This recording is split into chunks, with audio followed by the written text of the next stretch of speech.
Come on. I know you're there.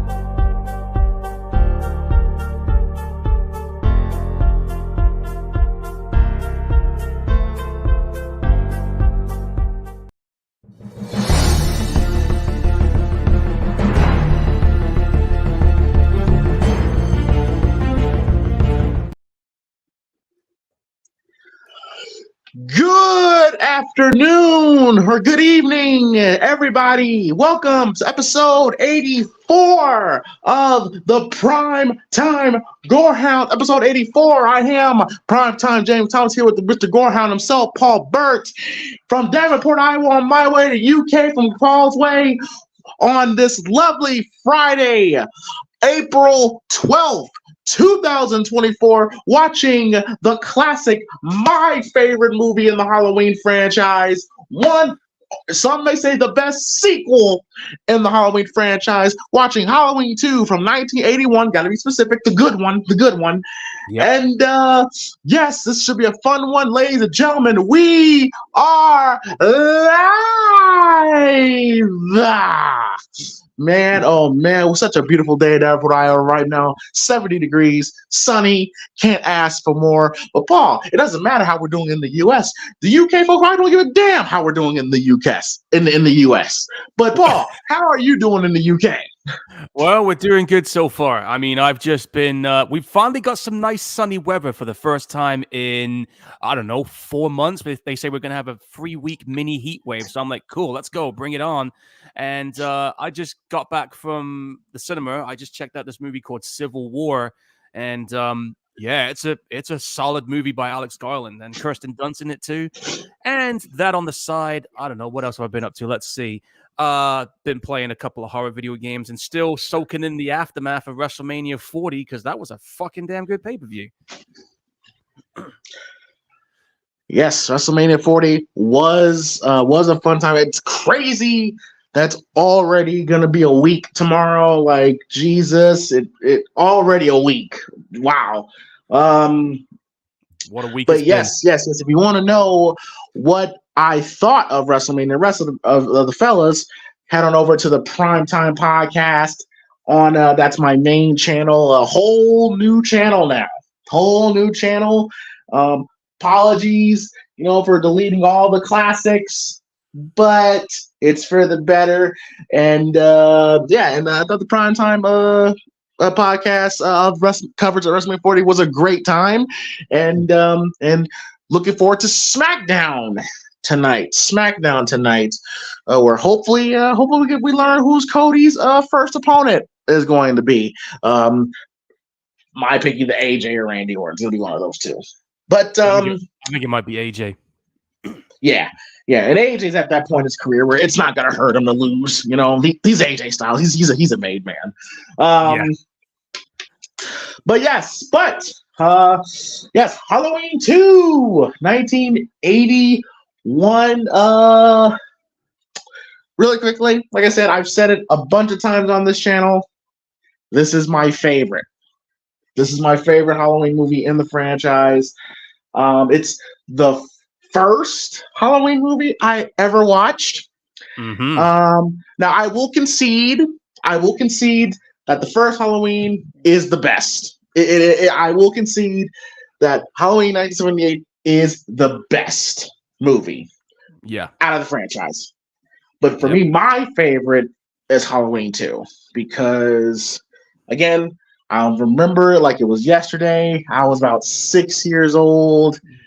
We have this channel over in the U.S. called, I believe it was USA. It was either USA or Sci-Fi. It was one of the two. Uh-huh. And then one random late night, they were playing Halloween films, and then they played Halloween 2, and I was hooked on the Halloween franchise. ever since, I just love one. The biggest thing for me I love is the hospital setting. To me, Oh, the hospital setting is such a brilliant idea. Um, I love the hospital setting. Um, we'll talk about Dick Warlock's portrayal as Michael Myers. I think it's a little too overhated, in my opinion. In fact, this movie in general, I don't know why.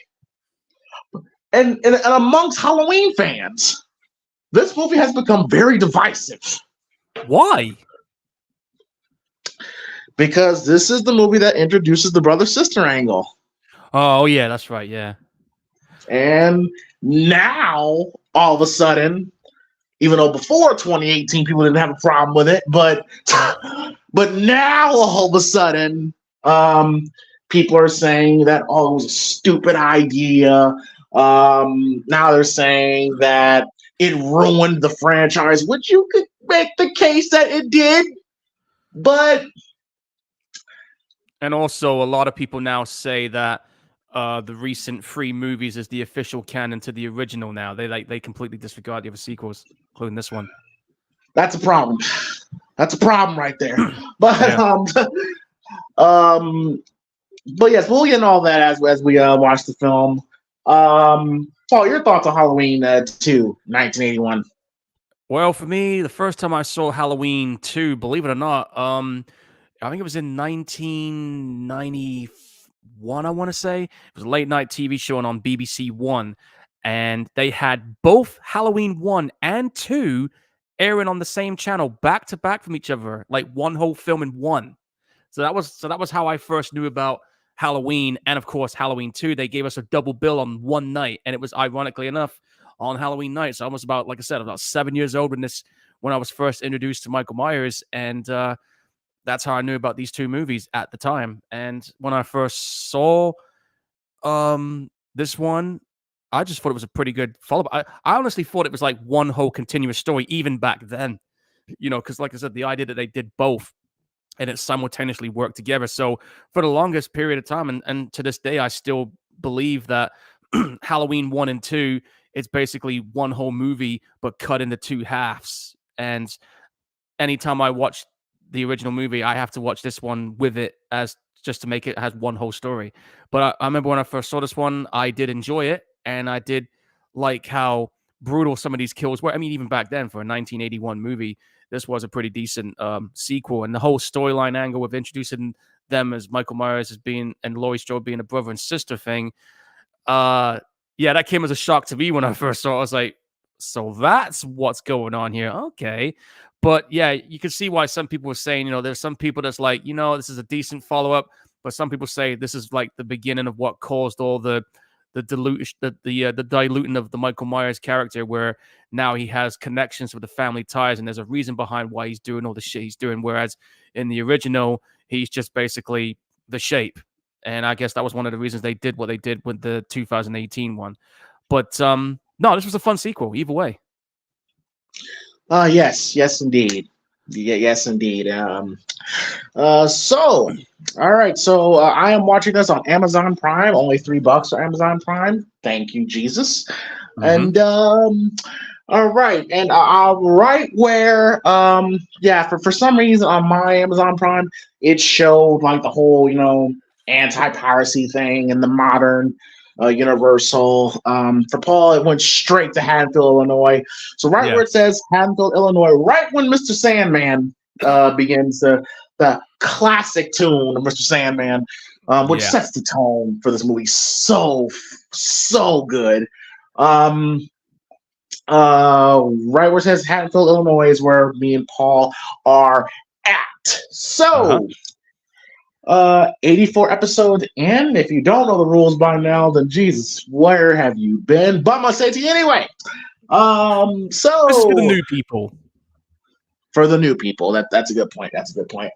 But yes, so me and Paul, we are going to watch Halloween 2, and we're going to give our analysis and commentary on the film. Of course, you can watch it alongside with us, whether in the live or in the archives. Like I said, we are right at the very beginning where it says Haddonfield, Illinois. Right, pretty much when Mr. Sandman begins is where we're at. Yep. So if you want to watch along with us, we usually go 3, 2, 1, play. When we say play, press play. Again, 3, 2, 1, play. When we say play, press play. And if you don't press play, you're going to get a very bad splitting headache, compliments of a hammer.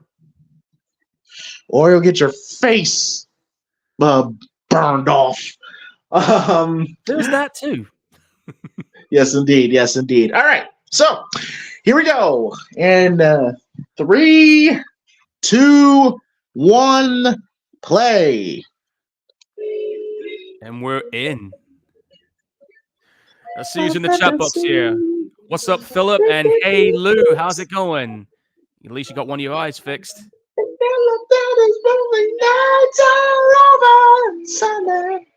There's the trees. I love the opening shot of the trees and the wind blowing. Love it. Yeah, it's brilliant, that is.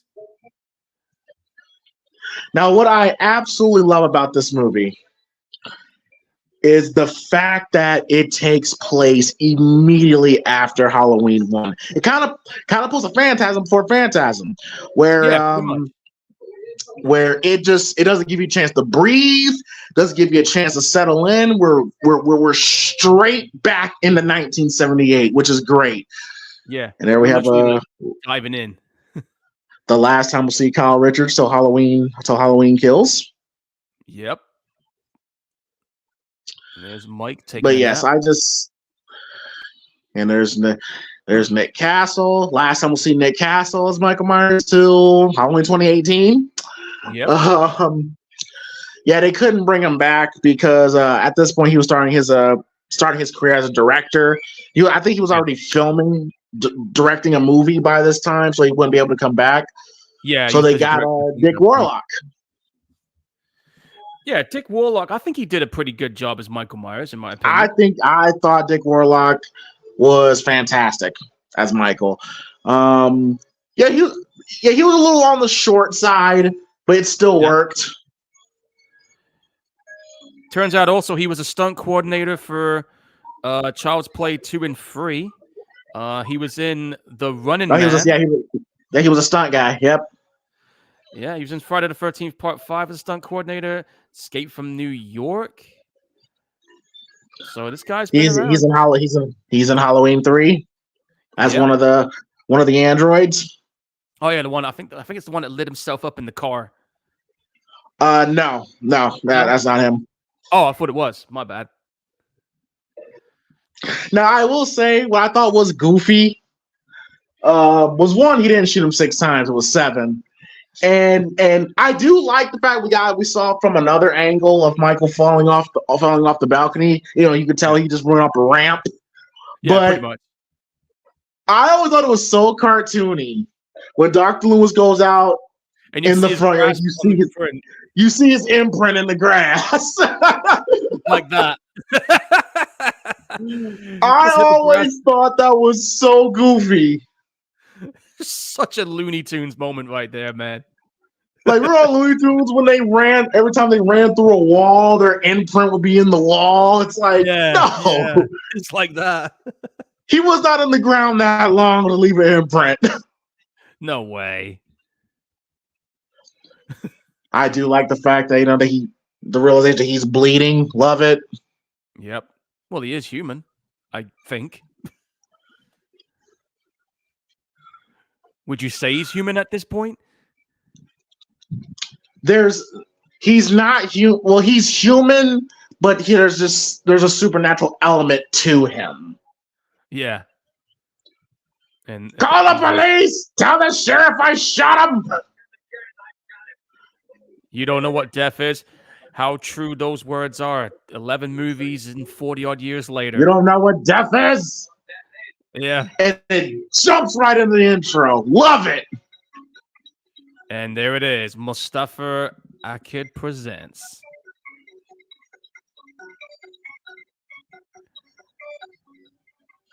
I love this version of the theme song. I love it so much. I do too.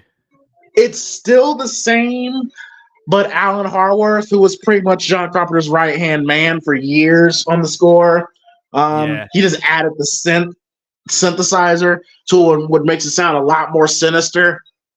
I think it does too. And I love what they did with this pumpkin. Oh yeah, when the pumpkin splits open. Yeah, and you see that skull inside. I'm just like, hell yeah.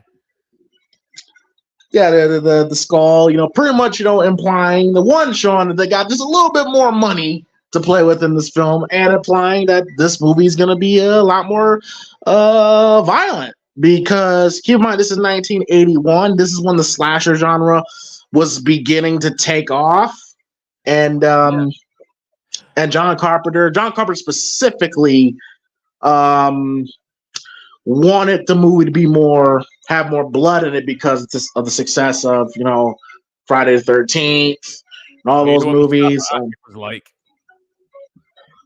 well, Mustafa, but anyway, but I think originally Rick Rosenthal, who directed Halloween Resurrection, he originally wanted to be Halloween 2 to be like Halloween 1, where it's a slow burn.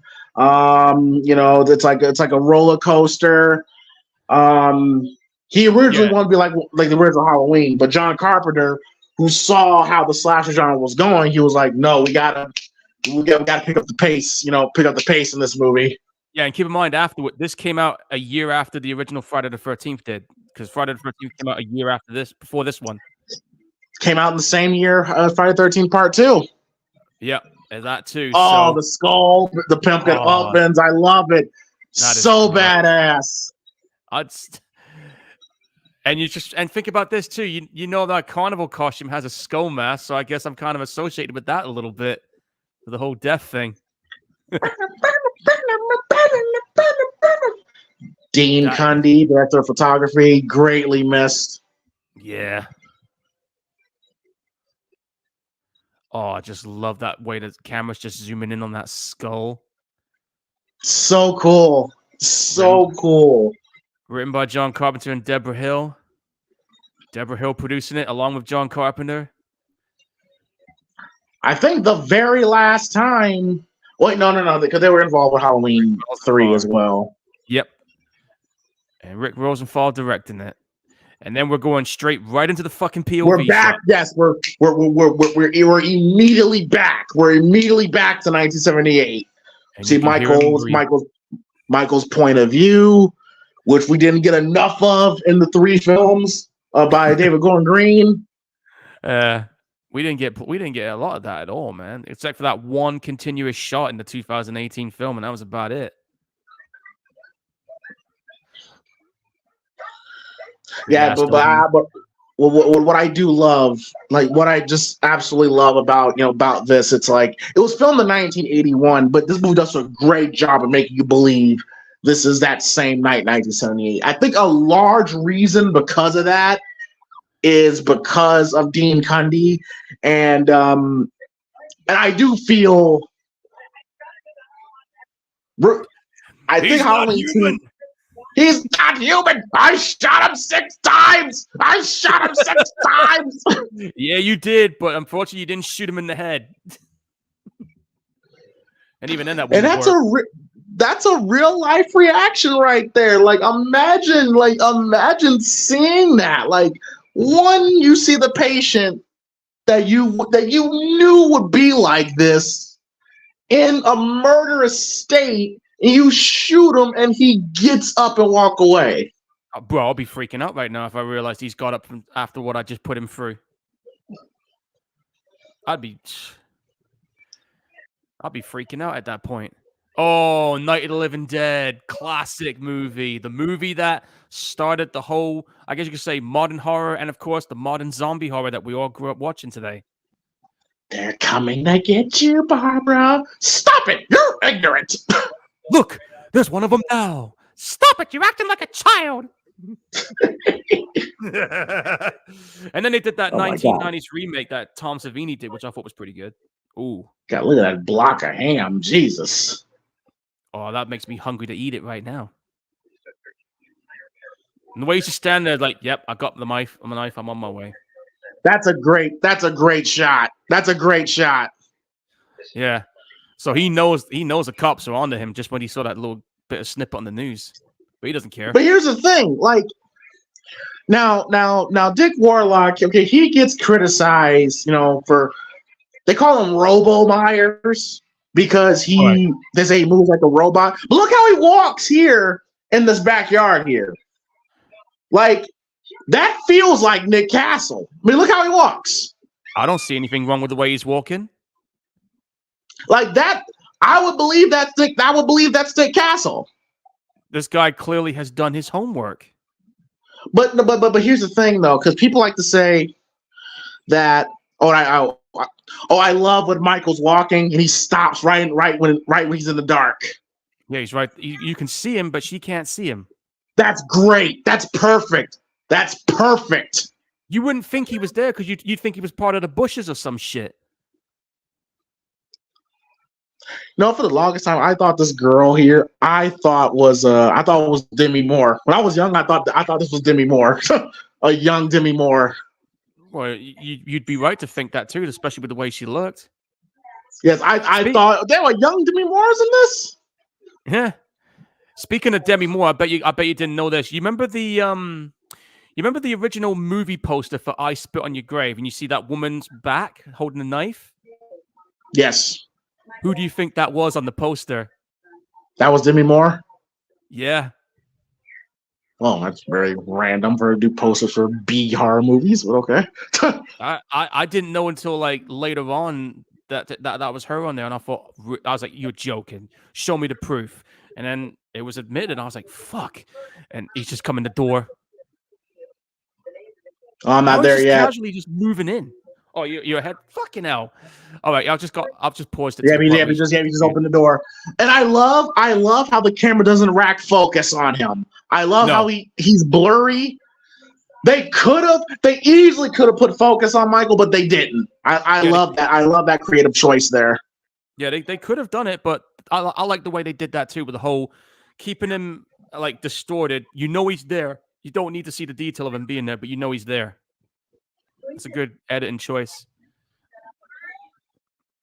Yeah, the girl on the phone was Nancy Loomis, by the way.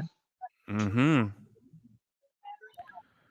But yeah, you could tell just by this kill here that yes, this is over. Yep. Now, I wish they kind of blacked his eye out there. Yeah, they could have done that, but I wish they could have blacked his eye out. Otherwise, that would have been perfect. The problem with the mask in Halloween 2 is that the mask was too tight on this dude's face. Well, I mean, oh God, I know so much about the backstory about this movie.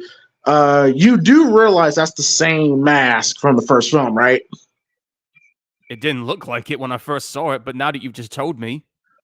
Yes, it is. Like, yes, folks, the mask that's on Dick Warlock's head, Dick's head, but the mask that's on his head is the same mask from the '78 film.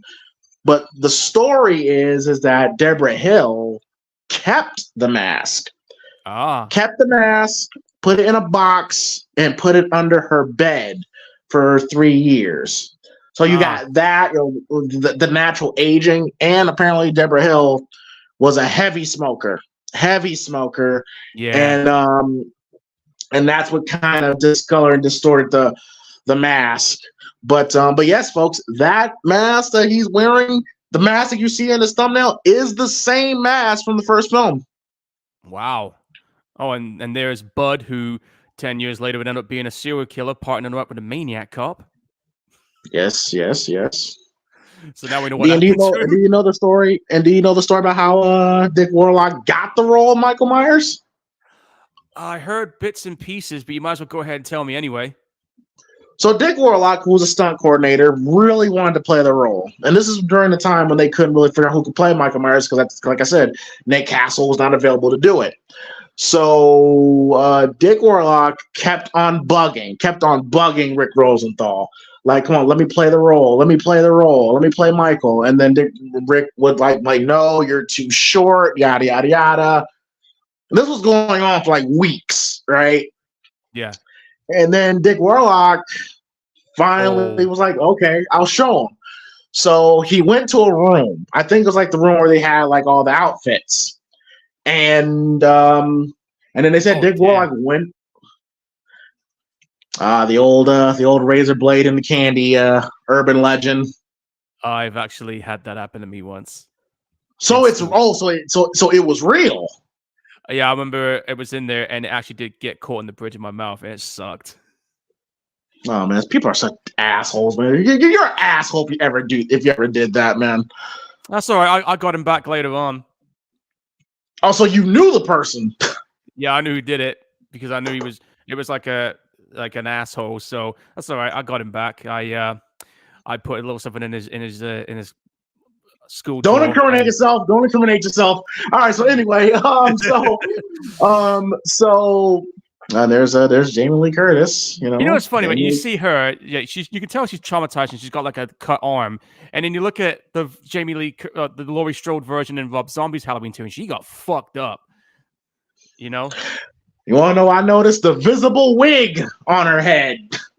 Yeah, that too, man. So Dick Warlock went to the room where all the outfits were, and he decided, and he knew that Rick Rosenthal would have to walk in that room eventually. So he snuck into the wardrobe room, put on the jumpsuit, and put on the mask, and just stood there, right? Right. And then Rick Rosenthal walked in, scared the hell out of him.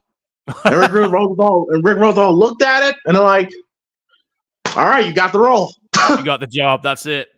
And it's kind of a good thing he did do that, because if he went through the casting process, he probably would have never got the role because somebody else would have walked in. And plus, you got to put into the fact also because Nick Castle was directing the movie at that time, I guess it was the perfect opportunity for him to take advantage of that opportunity, and that's how he got it.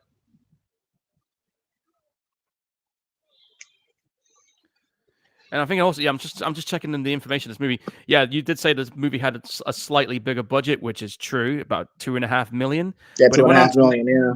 And it went on to make $25 million, which is half of what it made originally, but still a decent amount of money for a film like this at the time.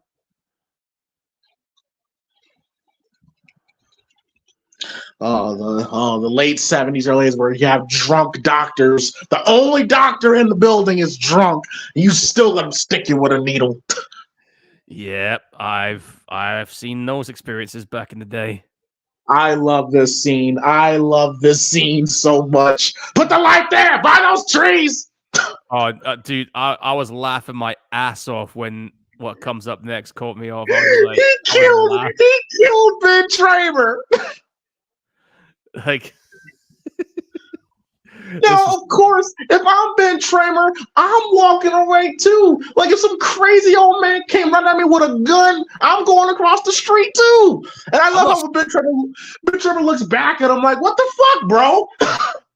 I'm not sticking around if I saw somebody pointing a gun at me. I'm like, fuck this, I'm out of here. And you know what's so funny? The cop that runs over Ben Tramer was Dick Warlock. So technically, Michael Myers killed Ben Tramer. Oh shit, that was him? I didn't fucking realize that. Yeah.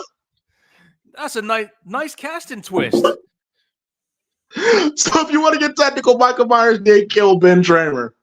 He killed his alibi. Oh, I'll tell you what. Ironic, this guy's wearing the same boiler suit and the same mask. Like, but he's got a trick or treat bag. Sucks to be you, dude. Especially now.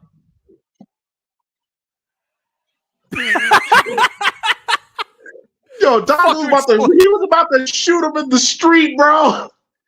Oh, he is roasting right now. And I guess you could say we're foreshadowing.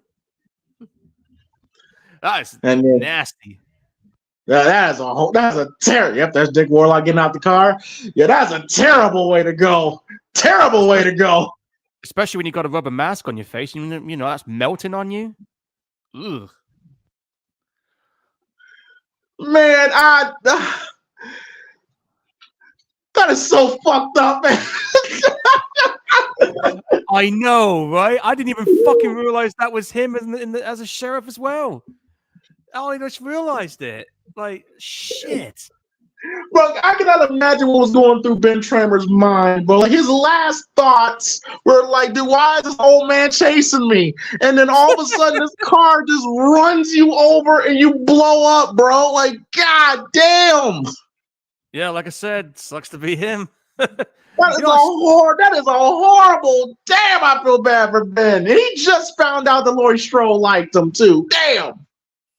Damn, dude. You know, I'm sure this is the same hostel we saw in Kills. Maybe not the same one, but the structures look the same. You know what I'm saying? Especially the outer part. It probably is. I think it might have been, yeah.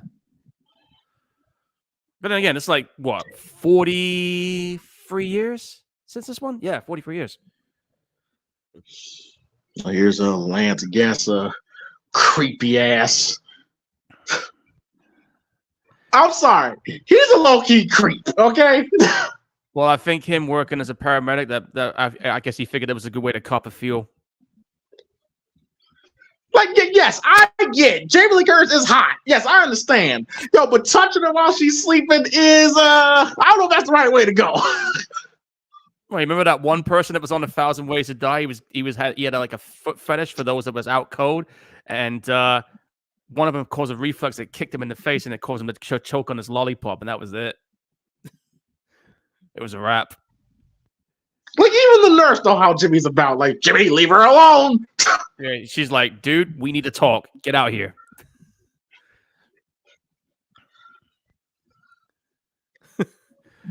Man, that hair is fake as.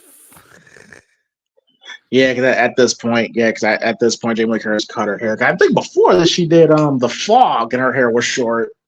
Trading Places. The Trading Place was after. Yeah, another good movie. My God, Jamie Lee Curtis, she's already in love with Jimmy. I was like, yeah, you just told you like Ben Tramer like 3 hours ago, but okay. Didn't take long, I guess. Well, we're on the crime scene. Dana Carvey, is the guy in the blue hat there. Mm-hmm.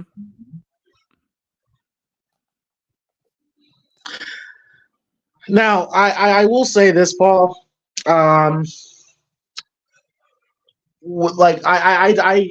You see, I just love how this movie again doesn't let you breathe, doesn't let you, like I said, we're immediately back into that. That's the one thing I will give Halloween Kills. It does that. I will say it's done better here, in my opinion. But because we didn't just have this big ass scene with Michael killing a bunch of firefighters. Yeah, that is true. Oh, he's devastated because that was his girl. That was his daughter. I remember on Halloween Kills, people made such a big deal about that. Oh, Halloween 2 is canon. They just showed the scene when he finds it.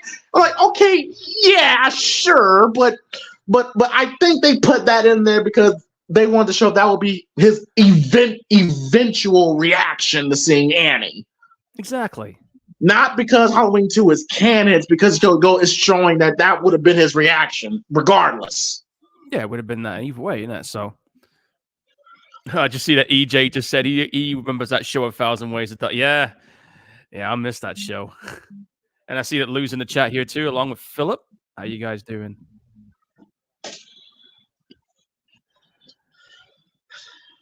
Yeah, another one of Dr. Lewis's speeches. I will say, Paul, when Donald Pleasance died, that kind of left a big hole in the Halloween films going forward. Well, the Halloween franchise was never the same after Donald Pleasance passed away because I guess for a lot of people, you could say, despite how good or bad some of those entries were, he was the heart and soul of Halloween. He absolutely was. And then we got in these last David Gordon Green films when every freaking body tries to be Dr. Loomis. Yeah. Got a guy there with the old school boombox walking on the street. The ghetto blaster.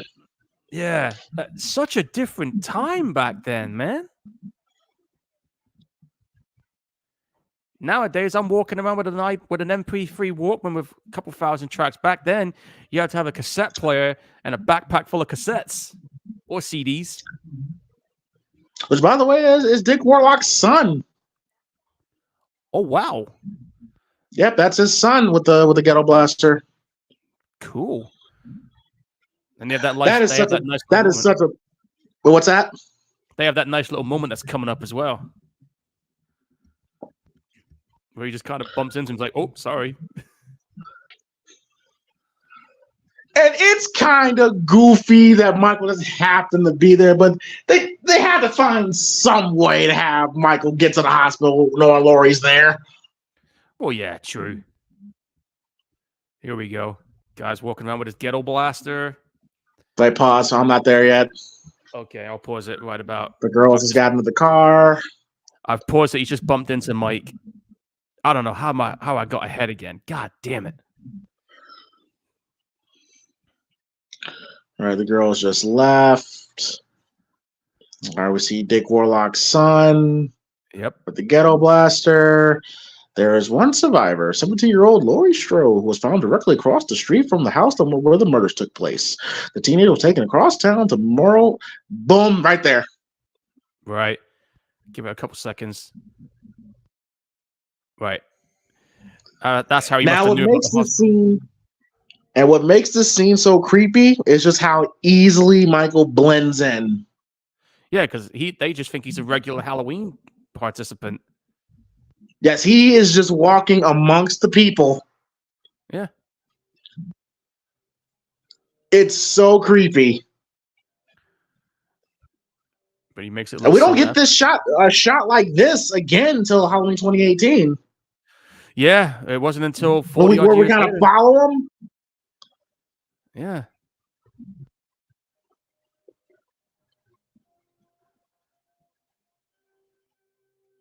There's a good shot, though. Oh, brilliant shot. I'm convinced that's the same hospital from Kills, but renovated. Yeah, it probably is. Probably is.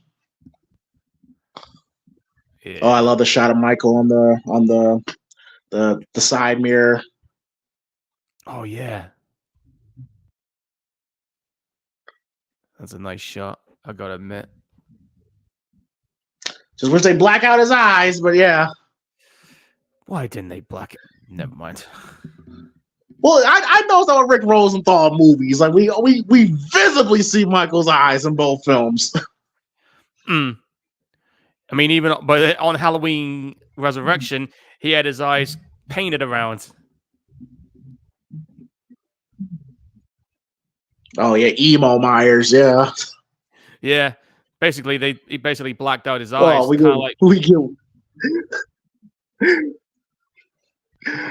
get one of the greatest songs ever coming up. Yep. Gonna eat some pie. Oh, I love the shot of Michael I love the shot of Michael's on the camera. Where you see his glowing white face. Yeah, that's pretty cool how they did that.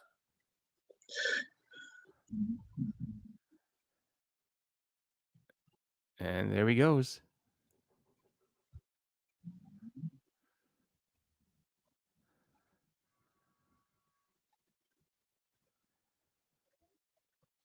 Yeah, but now just like that, he's in. He made it look so easy. Well, you know, those late 70s, early 80s, where people didn't care about locking their doors back then. No, security wasn't very good back then either.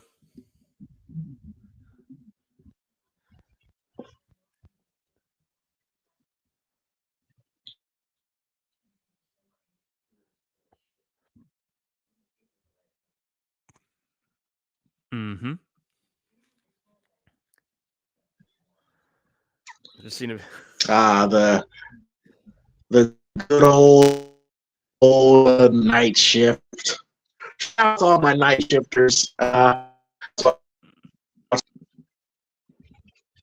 Yeah, late night shift, man. It's like You're there from like all night until the sun comes up. Yep.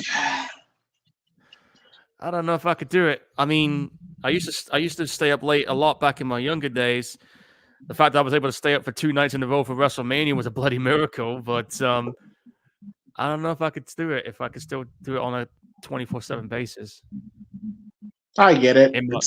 It's not for everybody. Here it comes. Here it comes. Here it comes. This is so funny. Amazing grace, come sit on my face. Don't make me cry. I need your pie. Shut up, all right? Yeah, Bud being Bud.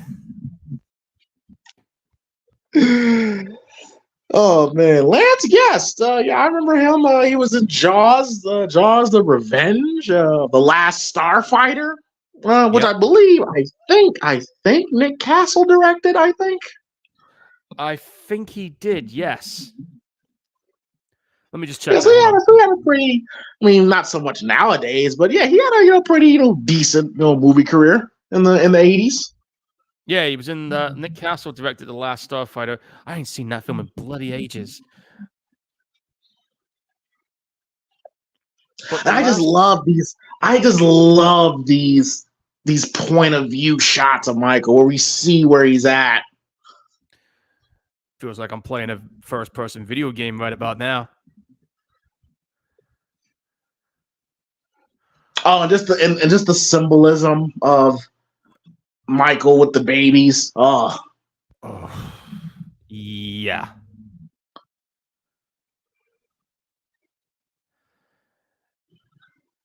He almost gets caught. He almost did, yeah. Imagine if he gets caught. He'd just be like, oh, well, fuck, I gotta do it right here in the middle of the hallway. I can still see him there in the window. Yep. But you don't see him. He's out of focus. But you wouldn't think he's there unless you really look closely. You see, this is why, oh my God. See, this is why I just love how they execute Michael in these first two films. I mean, really, Paul, you can really make the case that Halloween 2 really is where the story ends. A lot of people I've spoken to have said the same thing. I mean, to some extent, you could say this is it right here. You didn't need to go any further past this. Now imagine this, Paul. Imagine being Laurie Strode and you think the guy that just attacked you was just the boogeyman. Then you find out that it was the kid who 15 years ago killed his sister in the old Myers house. That would freak me out even more. That would fuck up my day right there. Like that the town legend specifically killed you and your friends. Or tried to kill you and killed your friends. That would be terrifying, dude. Yeah, right. I mean, imagine this. All these years, you think to yourself, it's bullshit. It's only a story. And then you find out that story is real and it was trying to kill you. Yeah. Oh, shit. The hell? I'll be like, hey, nurse, don't run up on me like that. That was random.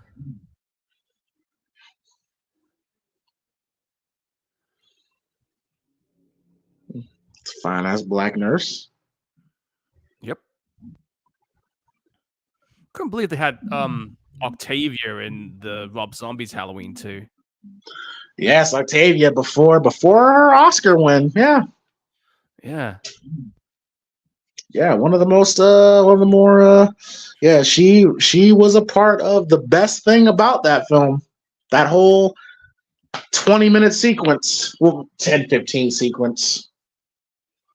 Imagine if Rob Zombie did the entire Halloween 2 in the hospital. I can imagine how he would have done it. Oh, it would probably be one of the best Halloween movies ever. Oh yeah. Like the whole movie is just her trying to avoid Michael in the hospital. Oh God, it'll be so much tension. I'd have paid to see that. Like that, I agree. Like that should have been the whole movie. Should have been, but for some reason it didn't go that way. He wanted to do his own thing, which there's nothing wrong with doing your own thing, but some people got it, some people didn't. Nah, bro, that man, no, that man got high on mushrooms and wrote the script, and we got what we got. I have the director's cut version of that movie, Yeah, the day we watched that film, I'm gonna bury it. Just letting y'all know. What do you think I'm gonna do when we end up watching Halloween Ends?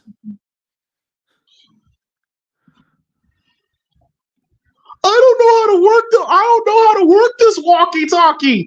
Just press the button, talk, and release a listen. Press the button, you donut dunking motherfucker. I'm not going there. Donut Duncan. You talking about you talking about the security guard? Yeah, that donut dunking motherfucker. Oh Jesus!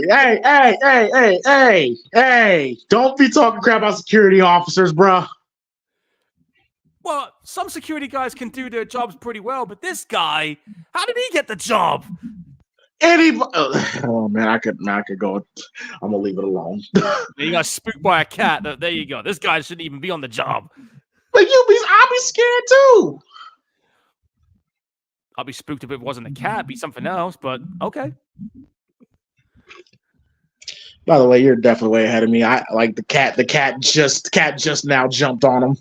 How the hell did I get ahead again? What the fuck? I think there's a delay because when I hear myself, because when I'm talking, I can hear myself talking on the other end, and there's like a 2 to 3 second delay.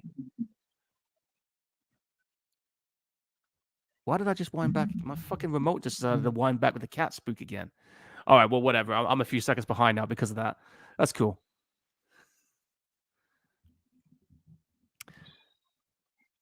Did the cat spook him? Oh yeah, he's just back to investigating now. Yeah, that's what I'm doing now. This is a nice little suspenseful moment, though. Either way, the way they put this together.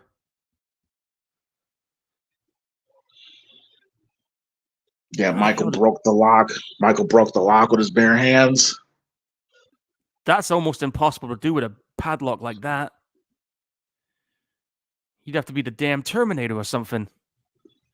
Yeah, they drag this out, which is fine. See, that's I said in Halloween Kills. Well, one of my biggest problems with the trilogy was there was moment, but there was not enough suspense. You know what I mean? Where you're building suspense. That was one of my problems with it. It didn't take the time to drag it out. Yeah, I mean, there's nothing wrong with a movie that's going to build the suspense up slowly. I mean, that's the kind of thing I would like to see more of in a slasher movie. Don't get me wrong. I love to see slasher movies that come at you fast and furious, but I would like to see a slasher movie that slowly builds up to the payoff like this one does. Yes. Like yeah. And I think somebody just broke into the storeroom. Mr. Garrett, I can't hear you. Oh my God, those old fucking radios back then. But then again, do you remember the radio that was in Dawn of the Dead? The massive antenna was like so long, it was like, it was just like, geez. These are kind of more modernized ones because it's got like the satellite antenna bit there now.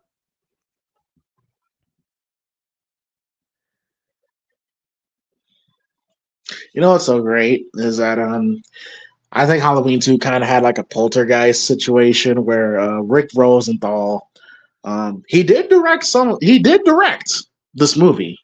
Yeah. But John Carpenter reshot some scenes. I personally think that he directed a good chunk of this film. Rick Rosenthal's name is on it. But but all throughout the set, Rick and John were kind of butting heads.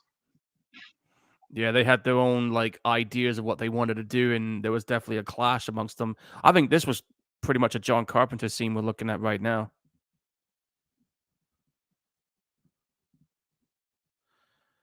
Man, he has busted every padlock he's come across.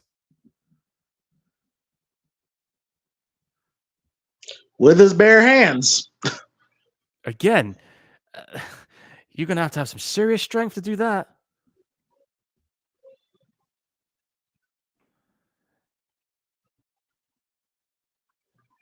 Oh, shit! And that's what happens if you don't press play. You get a splitting headache like that. That noise, the noise of that hammer is just bing! Bing! Like, no, bro. But you can tell in that scene there with Dick Warlock and the security guard, he wasn't that much taller than the security guard. Yeah, and oh man, that guy is extra crispy. I don't think he's edible, folks. Unless you like overcooked meat. There's hardly any meat there. It's just bone. Man, What the hell am I talking about? Dr. Loomis, you piece of shit. You got that boy killed. You straight up murdered that boy. You did this, Loomis. You.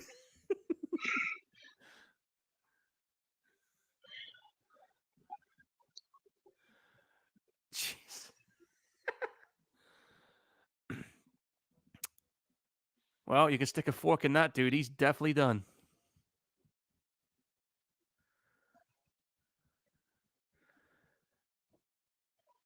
And this is the same sheriff that ended up in Halloween Kills as well. This one, isn't it? The main sheriff guy. I guess people try to make that conspiracy theory, and it's like that's not the same guy. About to say, somebody talked. Oh, he'd probably be in his 70s now. Yeah. Oh, the town are pissed. Hey, look, we got a little bit of an evil dies tonight thing going on right now. Yeah, but it's done better here. It's not beating you over the head with it. Yeah, exactly. This is the point we're trying to make here, folks. Like, in this one, it's like subtle, but you know the town is pissed off.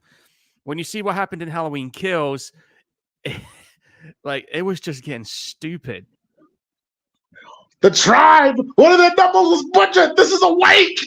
What does that mean? God, I wish I knew. I was like, yeah, well, I don't know what that meant, but okay. The tribe, one of the devils was butchered. This is a wake. I don't know, man. I was like, oh, okay, all right. Okay, that's what we're doing. Alrighty then. Hides my sense of security. Oh man. But yeah, this is where they find out a little bit more about what's going on with Michael Myers here when they go inside that house and see what was written in there. This is when we get pretty much part 2 of Dr. Lewis's Devil's Eye speech. Yeah, the whole thing with Sam Hain. No, well, we're not there yet. But he's talking about, like, no, I'm saying when there was a force inside him biding its time. Oh yeah, there was something evil building up in him, all right.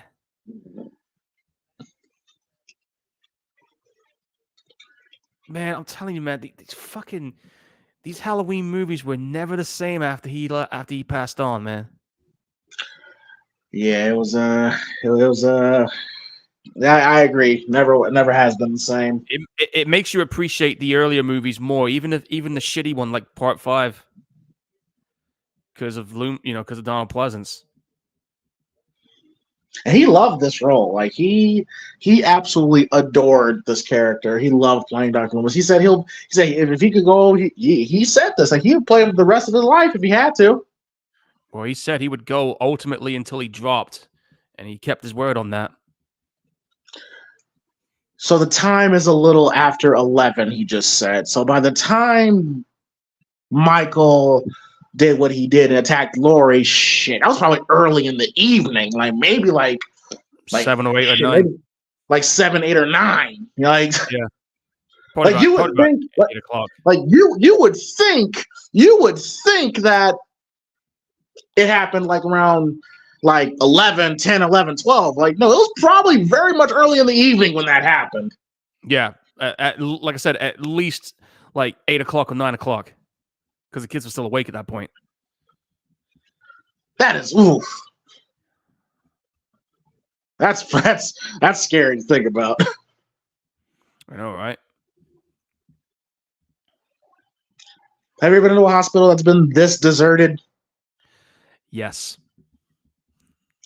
Now, I know there'd probably be floors that would be deserted, but the whole hospital? Yeah, I've actually been in a hospital where it was deserted, and ironically enough, it was I think it was during the COVID time, because I had to go there to get my shot at the time, and dude, it was fucking empty. I said to myself, dude, I'm reenacting 28 Days Later right now. I mean, shit. I remember before even leading up to the damn hospital, walking out in the city streets the first day of when everything was all locked up. I, honest to God, felt like I was actually living 28 days later because there was nobody and nothing around. So capturing that on photos, man, that was a moment and a half. But yeah, being in a hospital on your own, you never know what's around there sometimes. Well, I mean, like hospitals at night are genuinely creepy. Like I spent, a few nights, in a hospital, and yeah, man, when it's deserted, like it can be they can be kind of creepy. Yeah. I mean, like I do love the design of the hospital, where certain hallways are dark, even though there's a TV version. I don't know if you ever seen the TV version of this movie, but the TV version said that Michael cut the power. Yeah, that was That's why it's dark all of a sudden. Yeah, that was the version I saw when I first saw it on TV for the first time. Yeah. The TV version is really weird. That was a really weird version of Halloween too. I don't know why they changed some of the stuff for TV. I don't get it. They not just changed, but it was just weirdly edited sometimes. Like, and that bullshit alternate ending that Jimmy survived.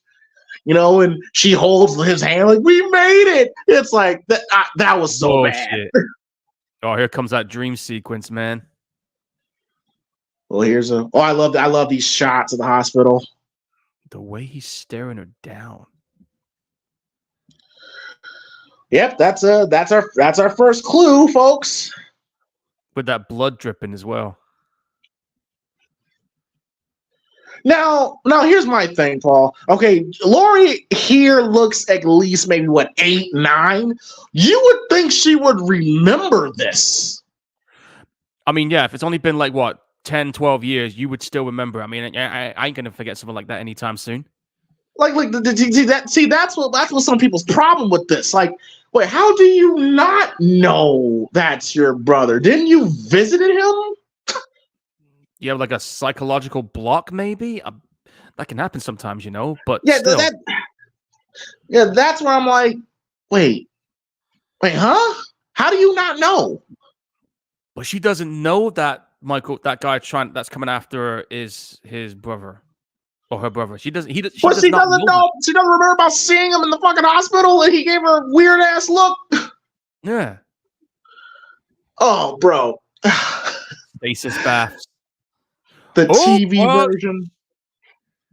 Oh, yeah, we never saw this on the TV version, but somebody needs to come out of retirement right about now.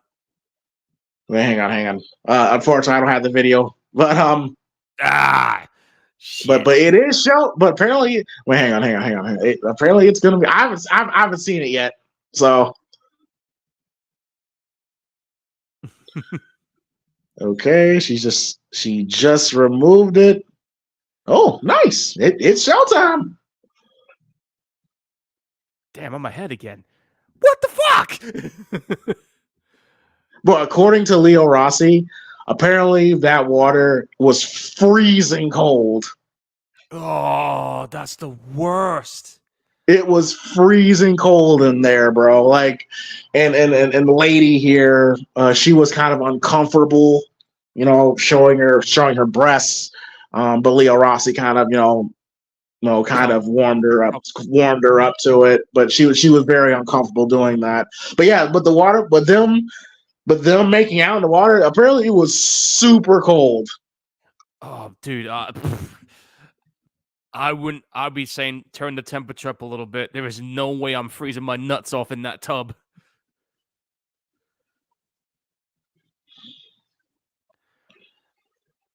Man. Probably the best death in the movie. One of the best deaths in the franchise for sure. Oh yeah, this is fucking brutal. They censored it a little bit on the TV version and the original UK release because of the fact that you see a little more titty action when she gets,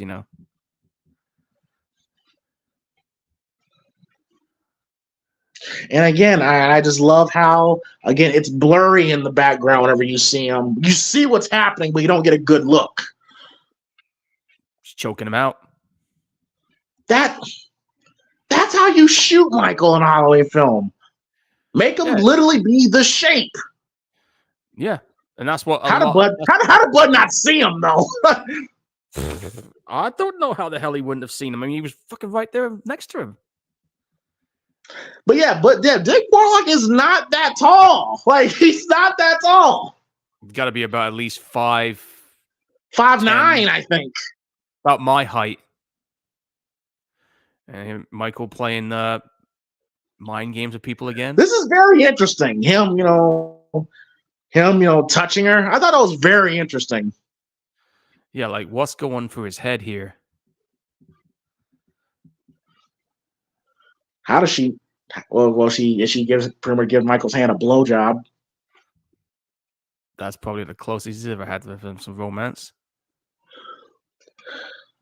How does she not know that's Mike? That's not. How does she not know that's my? Like, his hands all dirty. I don't know. She's not noticing it, and here we go. Yeah, you know, Michael's like, yeah, he's like, bitch. So when she started kissing his hand, he was like, oh shit. This is not pleasant when you're getting your face burned off like this. How the hell his hand didn't get third-degree burns from that either? I'll never know. You see, but I think that's genius, though. That just goes to show that he's damn near impervious to pain. Yeah. I don't know if that was intentional or not, but and here's another thing too. Like people say that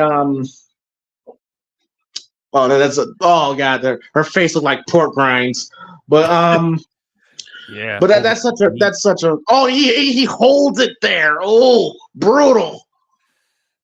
That is very Manhunt like. Great kill. But that's a good kill. Yeah, people say when I also took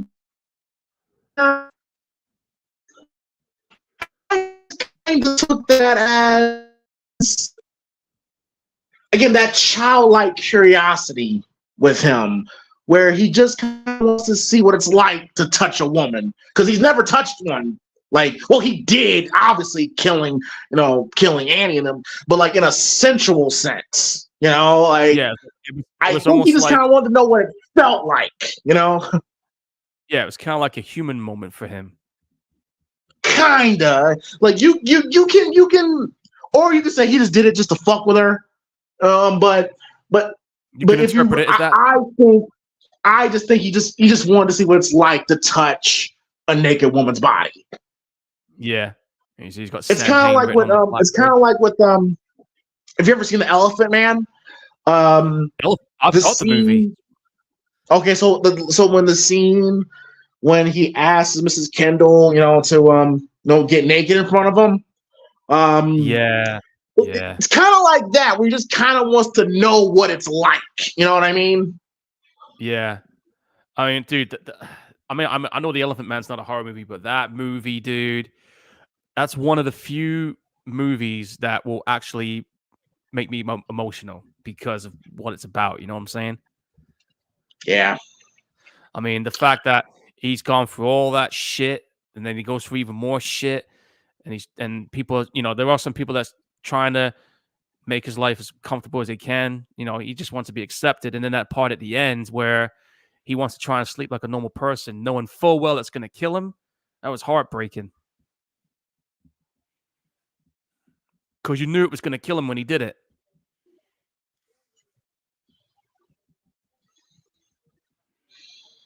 There's I think Nancy Stevens. Yeah, I think that's her name. Yeah, we don't see her again until Halloween H2O, then 20 years later. And I love that. Oh, I love that camera angle. Michael walking down the hallway. Oh shit. Yeah, that is that's pretty cool. That is cool. You know what's ironic also? I forgot to mention this also, but Maniac Cop 3 actually takes place in the hospital at some parts as well. Hospitals is the ideal place for a horror film. This is true. I mean, look at Reanimator. Oh, Lori just said, "Yo, we barely see Jamie Lee Curtis in this film." Now I watch this again. Yeah, like I think she was busy filming another film during this one. I mean, I love Jamie Lee Curtis, but she's kind of a hypocrite. Like she shits on Halloween too. She said, "I didn't like the fact I was confined to a hospital bed. You had to explain what the hell you did in Halloween Kills." You were in a hospital bed in Halloween Kills, so what are you complaining about? Oh my God. And John Carpenter saying Halloween 2 is an atrocity because, again, he thought of, we all know the story, different story, that he had writer's block, had a 6 case of beer. He was drunk when he wrote this script, and he now regrets the decision. I'm like, no, John, No. don't regret it.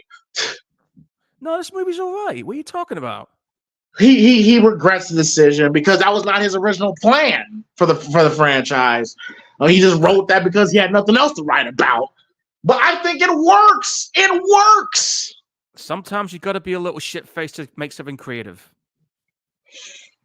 It kind of just raises the stakes. Exactly. Oh, this is one of my favorite scenes in the franchise right here. Oh, what he does to her. Oh, this scene is probably the most Halloween 1 in Halloween 2. Like when he's coming out the darkness. Yeah.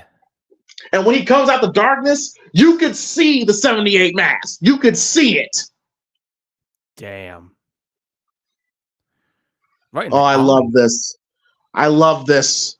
Yeah, you see him slowly coming out. Oh, love it. Love it. Oh, that's so good. So good. And then he gives her a fucking air bubble. And we all know what happens if you get an air bubble in an artery or in your head in that case. Yep, now the mask looks like Halloween 2. But but him coming out of the darkness, that is perfect. That was vintage Halloween. Vintage Halloween, that shot. Yes, that was Michael in its purest form right there. And I love that orange lighting that illuminated his mask too. I thought that was great. Can you imagine? Yeah, because Lori's in the hospital bed. Can you imagine?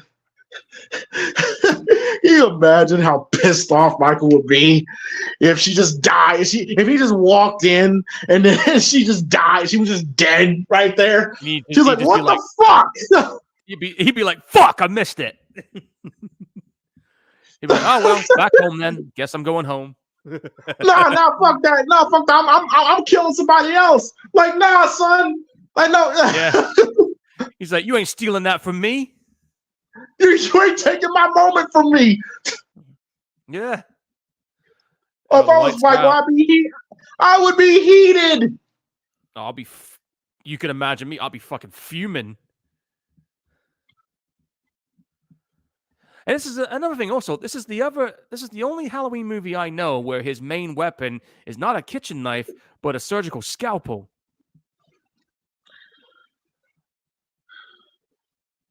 Yeah, he just walks in. I love the music. Boom, boom, boom. Boom, boom, Yeah. boom. I love the music. We see the scalpel. How would he not know that's not a body? That's not a body under there after the first stab? Because there's no blood. He should have known. And then he pulls the covers back. Yeah, He's like, this is shit. this is when Dick starts to slow it down with his walking. Yeah. Yeah, he's doing like a slow, somewhat methodical thing right now. Yeah, this is when he starts to be a robot. Did he really have to do the whole robot thing though? TV version where in the TV version, again, it was so weird. In the TV version, he pulls the covers back, sees it's and he just throws one of the pillows, and then he turns around. I'm like, don't show that. Well, with him getting pissed off. Yeah, you see him like act like getting mad, and I'm like, I don't want to see Michael showing emotion. Well, no, he's not meant to show emotions, is he? He's just this, like, he's working on instinct. So he's like a shark. But yeah, this is. But you see, people like to say that Michael moving slow makes sense because you got to think about this, Paul. He got his ass whooped at the end of Halloween '78. Got stabbed. Yeah, so he's been jumped injured. Jumped off a balcony, been shot. So maybe as time went on, him walking down the hallway, such a great shot. That was great. Oh, Dean Cundy. Dean Cundy was so important to the two Halloween films. Oh, yeah. Like, the cinematography that he put out in this movie was, like, second to none. Same with the first one as well. Like, he knew what we were supposed to see visual-wise. And don't forget, he went on to do, like, The Fog and Escape from New York. And don't forget, The Thing. He did some. His cinematography work, man, was second to none. I mean, this is the guy that ended up being in fucking doing cinematography for Jurassic Park and Roadhouse and Apollo 13 and Flintstones and Casper and Hook. He went on to do some really big movies after this one.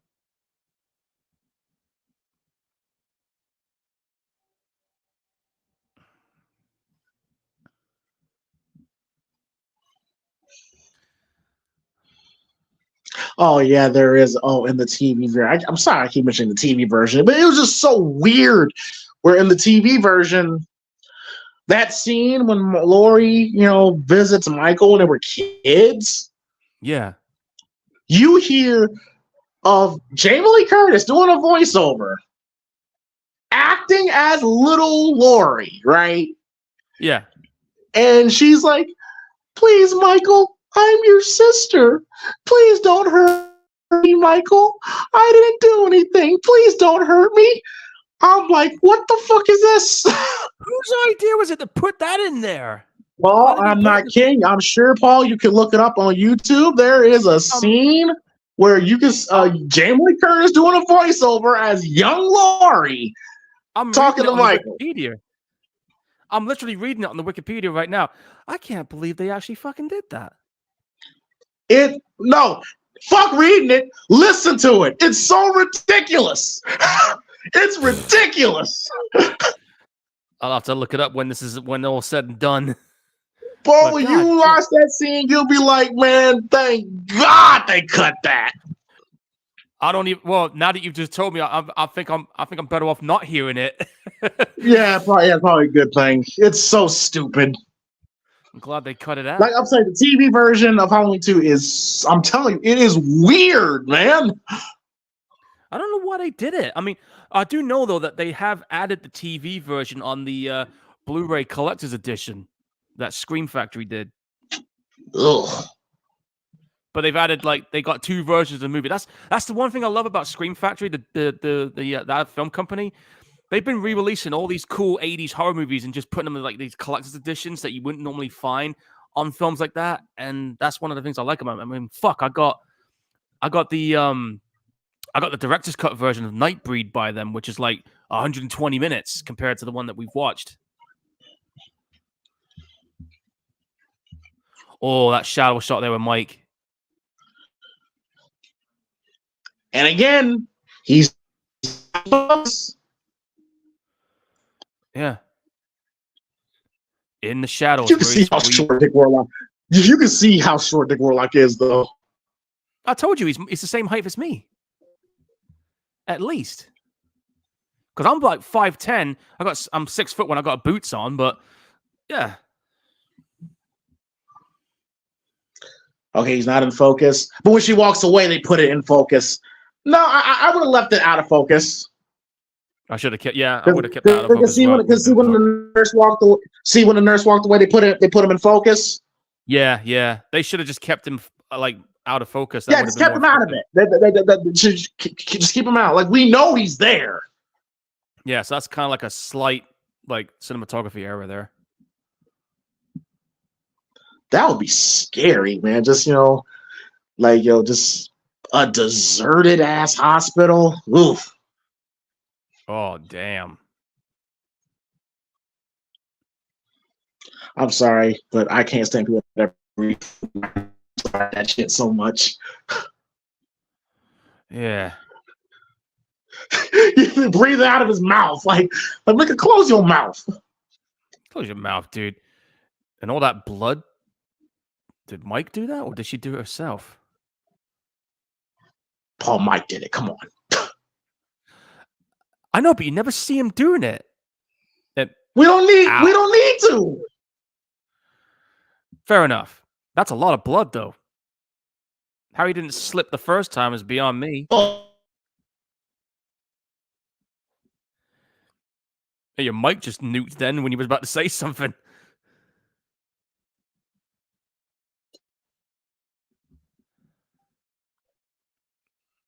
Hang on a minute, guys.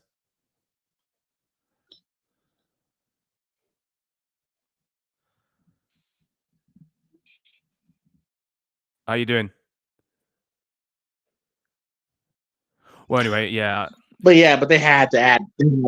They had to add the blood. Again, they were competing with the Friday the 13th and other slashers at the time. This is true, yeah. Because like we were saying earlier, like slasher movies at this point were starting to like rise in this one.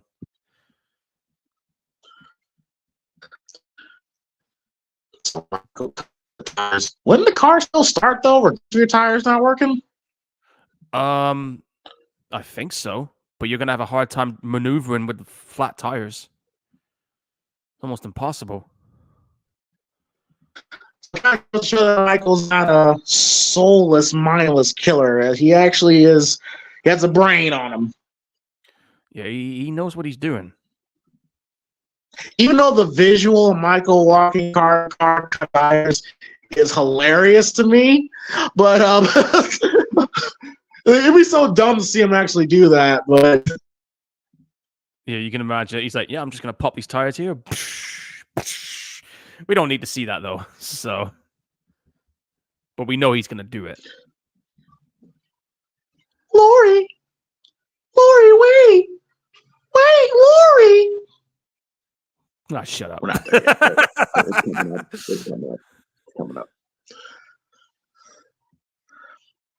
That's almost as bad as fucking Friday the 13th Part 8 with Jason and his kid voice saying, "Mom, don't let me drown." Oh. That shit. That wig is wigging. Ooh. I'll pause it. Lori, wait. And she's out of it. She's drug out of her mind. Yeah, she's shit-faced. Dude, how strong is he to do that?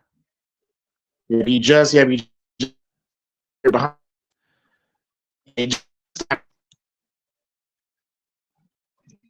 Jesus. Not visual. Yeah, he's just literally lifting her up. I love her shoes dropping. Love it. That's to signify that she's dead. Oh, here we go. The chase is on. We're on Act 3 now.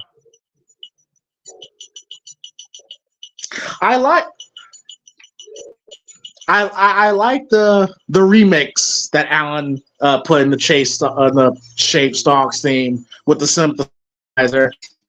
Yeah, I like it too. I think it's a pretty good touch.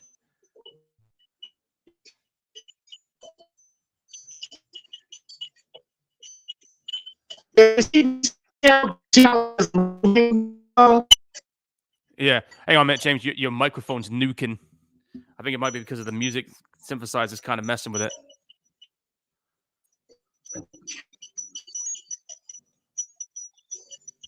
How about now? How'd I sound now? Okay, you sound good now. We see how he's moving at speed, and he's walking fluid as the vessel is, but now he's slowed it down. Yeah, he's definitely slowed it down now. He's doing his own little thing for it. Oh, there's the security guy.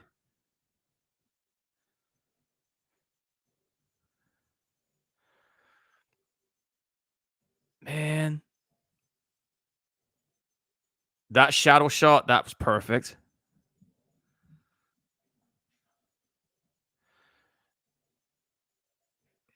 Yeah, Laurie, you might want to like get out of there quick because otherwise he's gonna get you.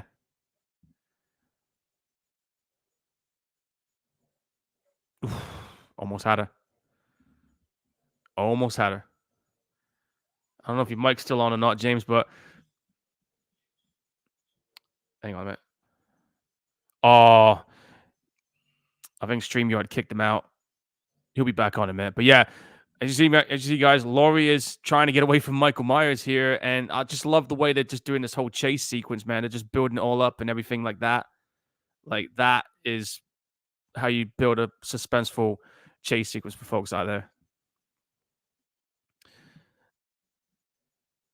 That sucks. The elevator's 2 floors up. Make that free. Yeah, this is a good chase. I mean, it's not. I mean, the chase in the first one was better. It is better, but this is a good chase. It's a good, decent chase sequence. Nothing's going to top the chase sequence from the first one, but this one comes close.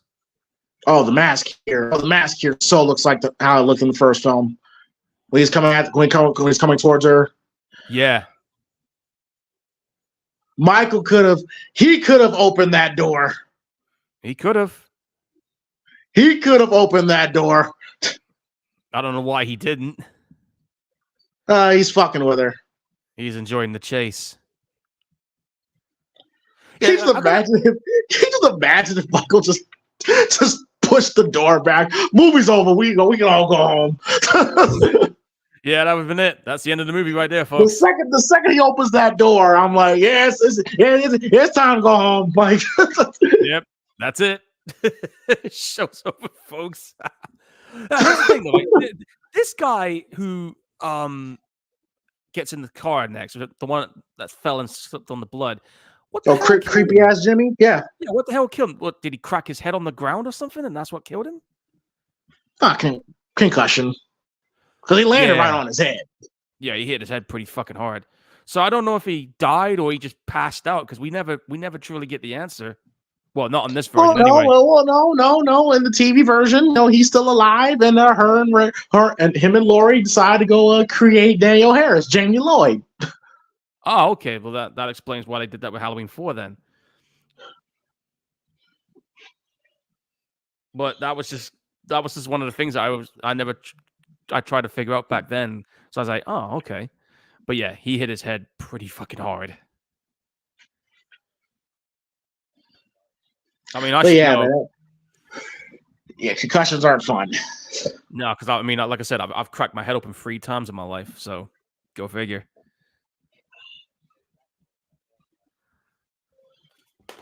Now, Paul. Okay, we're about to get to about. Hang on a minute. My fucking skybox just turned off. Hang on. Shh. Should I pause it? Yeah, pause it a second. I got to get back in. My fucking remote's just nudged over and it hit the off switch on the fucking remote. Son of a bitch. All right, I'm back on. There's a bit we're doing in the car. Okay. The fuck? This skybox is fucking with me. Hang on. Okay, all right, so I'm at where he's like, burned alive in baskets. Okay, I'm there. You there? Okay, all right. Yeah, I'm putting the remote somewhere else. That fucking remote of mine is possessed. By observing the way they died, the Jews believed they could see the omens of the future.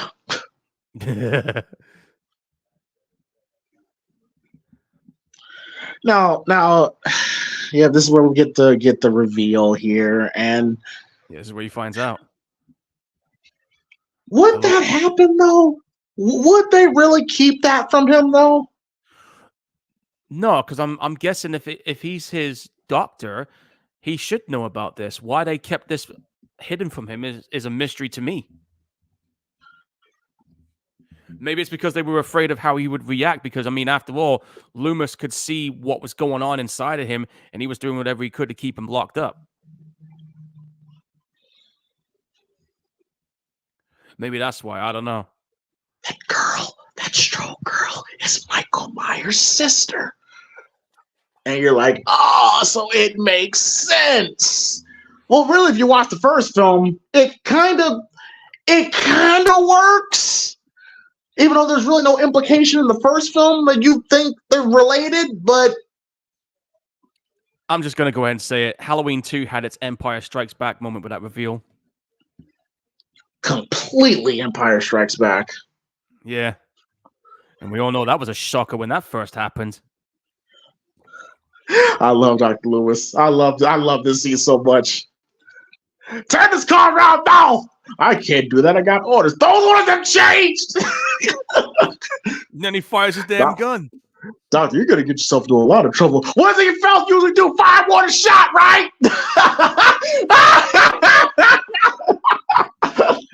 You're out of your fucking mind, Loomis. Motherfucker, I'm serious. Fucking shooting my car. We're going to have problems. He pulled a gun out of Marshall. Yeah, that's like threat with a deadly weapon against a cop, man. That's some serious charges. Like, what are you doing, Loomis? Oh shit, I love it. Oh, you can tell he's out of it. Yeah, he's definitely out. Oh man, he is. The lights. It's almost like I hate to use this comparison. It's kind of like Terry Gordy right now. Lights are on, nobody's home.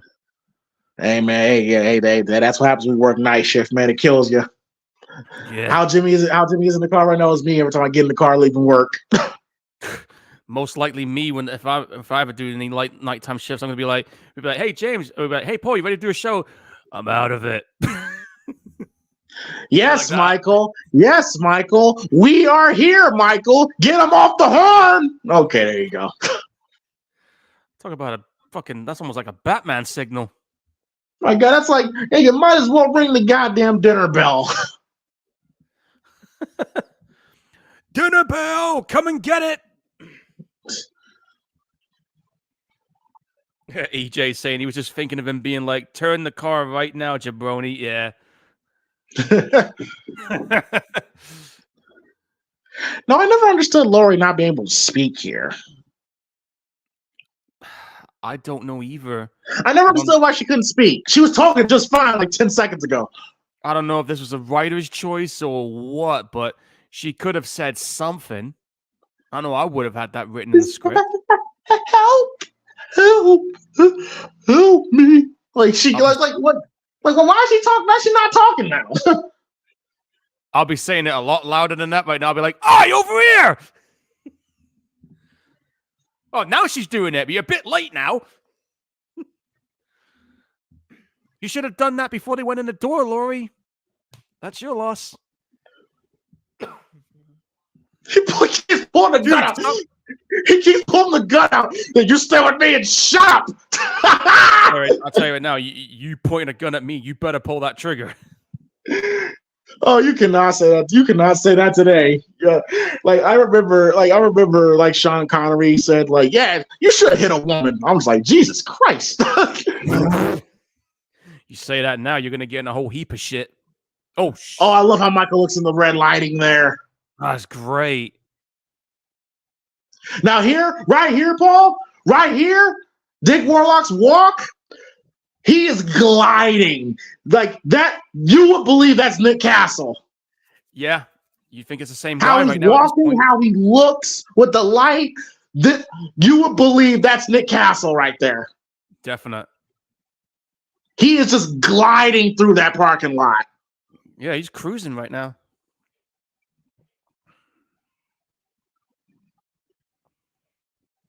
You better get that door open. So good. So good. And then he walks. And Paul, this is one of the very rare times, the only time you see Don Pleasant and Jamie Lee Curtis in a scene together. This was the only time, yeah. Like on a scene like this. Okay, how many times has Michael Myers been shot? Love it. He's been shot at least, what, 6 more times? So now he's got 12 that is of them crazy. It is so crazy, Paul, how two iconic characters in this franchise, and they hardly have any dialogue, they hardly have any scenes together. This is the only time you see them like together and teaming up against Michael Myers. That is crazy. It's crazy when you think about it. Yeah, that's the crazy thing about this is like two of these two here are legends in this series, and this is the only time you see them like exchanging together in the scene in the same scene. I mean, you had them briefly at the end of the first one, but that was it. I don't even count that because they're not in the same scene. No, oh shit! It's like it just shows Laurie. It just shows Dr. Loomis, and that's Dr. Loomis's first time seeing Michael kill someone. That's why he's so shocked. Yeah, he's like, oh damn! And think about this: that Michael Myers now has 12 bullets in him. There is no way he should be living. But yeah, but Dr. Loomis, that's why he was so shocked right there. That's his first time seeing, he actually saw Michael kill someone in front of him, like with no regard. Now he knows just how evil this motherfucker is. He's still coming. But yeah, this is the only time Dr. Loomis and Laurie is together. Like that is insane. When you think about the long history of Halloween, this is the only time. Yeah, this is it right here.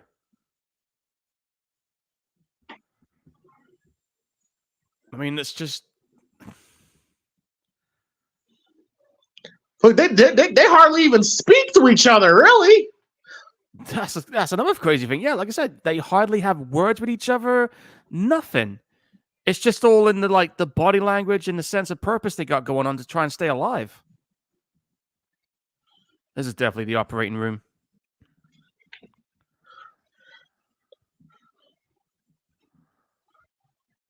But the suspense build up right now, dude, like you could cut that tension with a knife. I can imagine what people were like when they saw this in the cinema for the very first time. People must have been like, I love Dr. Loomis trying to hand Laurie the gun, and Laurie's still showing she's still that innocent teenager. Like she doesn't even want to even hold a gun. She's so pure. I don't blame her.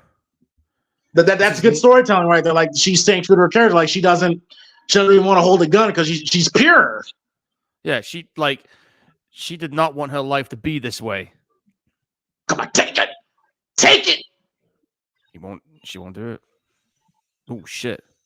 I always thought Michael busted the door. Just wrecking it. Out of bullets, man. Now, how Michael looked there, again, you could tell that's the 78 mask. Yeah. And the way he looked at him at that point, he's like, really?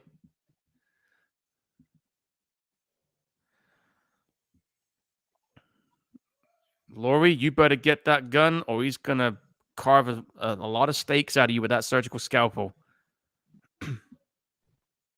She says his name. And he's kind of like, you remember it reaches him for a second. Yeah, he's like, you know me? Now, here's another thing. Like, he's got shot in the eyes. Iconic.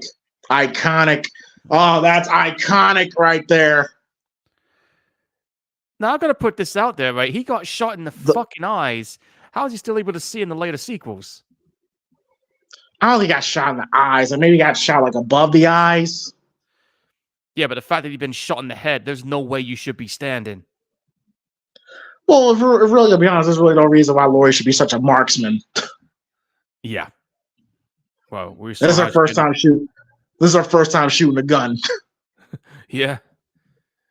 And she definitely had a taste for guns in that 2018 film. I love the like it doesn't make a sound like that, but okay. And you can kind of hear him grunting as well. He's like, "Rrr." And they're letting out the gas. I love how he's starting to get a little woozy because of the gas. Well, that's a lot of laughing gas and helium there, man. But we're seeing Michael and Laurie like teaming up together. Like this is the only time we see it. This is the only time, folks, so savor that moment. Like, but it's so damn suspenseful how they did this. Laurie, get out! Laurie, get out! Get out now! Get out now! Almost sounds Australian. Get out now! And then he blows the shit out of this room. Just it's time, Michael. like, damn, dude, you can tell most of the budget went to this. Oh, for sure. Yeah, you definitely tell that. Yeah, we got $2 million extra dollars. Oh, and I bet this freaked you out when you saw this the first time. Now, Paul, as of 1981, by the time John and the crew filmed this scene, this was it. This was it. This was it. I mean, he's got a rubber mask on his face. That is burning his face open, dude. Like, holy shit. Like as far as everybody's concerned, that was it. Michael Myers is dead. He's dead here. Yeah, that's his face right there burning up. He's done. That's it. Like he's done. He's done. That's it, Which why kind of makes H2O seem egregious. They're like, oh, he never found his body. How? It was burned to a crisp. Yeah, where's the fucking burns on his hands on H2O, huh? Where did all that go? Like he is done. He's done. How the hell did he survive for part 4? Never mind. Like John Carpenter went into this with the mind frame of wanting to kill the character. Yeah, this here for a lot of people, like diehard fans, this is closure. Nobody went. Yes. Most of them don't go beyond this one.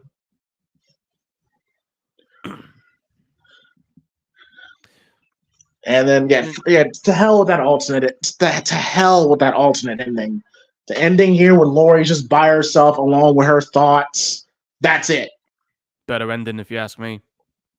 That's all we need. It's just her. Like you could tell you could just tell right there she's not gonna be the same after this. No, that's it. Like no amount of therapy is gonna change this. Like this is, geez, yeah. Innocence gone. That's it now. But yeah, folks, this was the end. This was the end. His face is burning up even worse there. Look at that. Yeah, he's done. He's dead. Michael Myers is dead here. That mask is melting. His face is. How'd you imagine, Paul, if we never saw another film after this. It would have. Now that I think about it, if you never had another Halloween movie after that, I wouldn't have been. I won't be so mad about it. I mean, no, it's perfect. Like the monster's dead. Yeah, that's it. It's done. But we could say it was over and done with as many times as we want. But let's picture this scenario. Let's say they never did another one again, and let's say we did Halloween 2018, and they kept Halloween 2 in the canon, and let's say he somehow survived that and he's been in a comatose state like Halloween 4, but we never got out of Halloween 4. Let's say they went with that route with the 2018 one. and you didn't do But any more sequels until then. okay, that's fine, but you got to remember this, Paul. The original plan, the original idea that John Carpenter had Was was for to him to make be the dead and gone. Halloween. Wait, what? Was for Michael Myers to be dead and gone. That was it. Well, That not was just his that. plan. No, not just that. Not just that. He wanted to make it an anthology. Oh yeah, that's right. Halloween, Yeah. like Halloween 3 was the beginning of, because what John Carpenter wanted to originally do was tell Michael Myers was just a part of a story of Halloween. He wanted to tell multiple stories about scary things that happened on Halloween. Michael Myers was just a story. So he went with Halloween 3 anthology, which I think if he dropped it today, it'll be a lot more better received. Oh, But yeah. he went with the anthology idea, and it didn't work. People weren't fucking with it. No. And did you know John Carpenter wrote a script for Halloween 4, but it was more Kind of like it was more cerebral, where the story where the story was Michael was more of a spirit in the movie. I think the original script was 10 years after Halloween, you could no longer celebrate Halloween, and it would try to suppress the memory of Michael Myers and Halloween. But ironically enough, that suppression would bring Michael back. You know what I mean? But not as a physical, but more as an entity, as a spirit, right? that kind of sounds similar to what happened in Freddy versus Jason, where they try to suppress Freddy's memory to keep him from coming back. That's kind of similar to that. Right. That was the original idea. Then Mustafa Akkad said, no, we can't do that, which makes sense because you got to keep in mind, folks, this was the 80s. Jason and Freddy was dominating. He felt he needed Michael to show up. And John Carpenter was like, fuck this. And then he was never a part of the Halloween franchise till 2018. Yeah. And then, of course, we had Halloween 4, which arguably you could say is one of the better sequels from the original Halloween series run. Arguably, it is. Yeah, I mean, like everything about Halloween 4. I mean, that we did a watch along of it not so long ago. That fucking opening title scene with the music and everything, man. I'm just like, when I first saw that when I was a kid, goosebumps, man.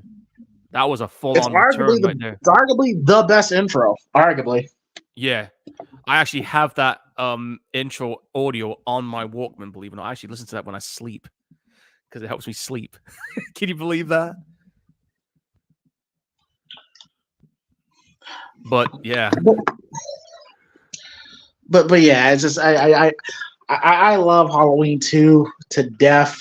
I just love this film, and I definitely watch it with Halloween. Like I could watch Halloween by itself because Halloween by itself was supposed to be a one-off.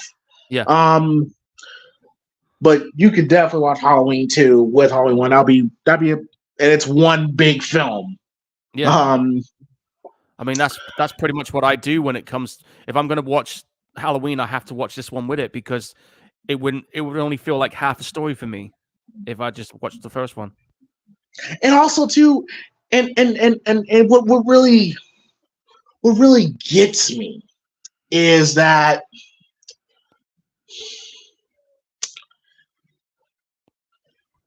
I just really don't like, people shitting on it now. It's like I understand you could say the Brothers thing was completely unnecessary, which I agree. I'm not gonna hold you up. I agree. I do feel it's unnecessary, in my personal opinion. We didn't need that story angle. We didn't really need it. We really didn't need it. You just kept Michael as the boogeyman. He just happens to find Laurie in the hospital. That could have worked. Yeah, you could have played it like that, but they didn't go that route. They wanted to add, I guess they wanted to add a mythology to him, which was not necessary. No, that was not the case. That was not the case, Paul. That was not the case. Okay? But John Carpenter was forced. He was forced to write a script for Halloween 2. He didn't want to do it. Yeah. He was forced to do it because, as far as John Carpenter was concerned, he told his story in Halloween 1. Yeah, Like, he that did. was it.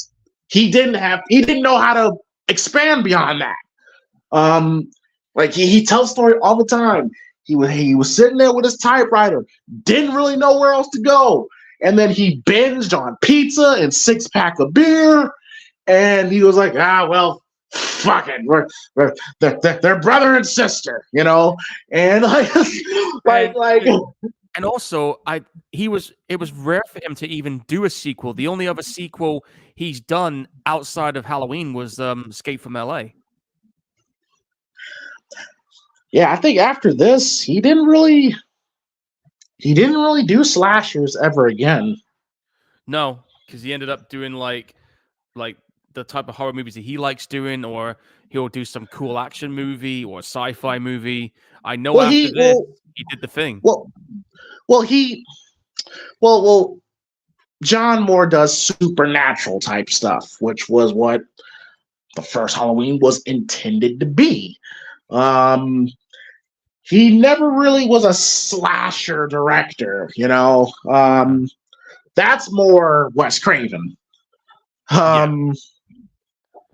But there's so many stories about Halloween 2, how it was created. Jamie Lee Curtis damn near didn't want to do it.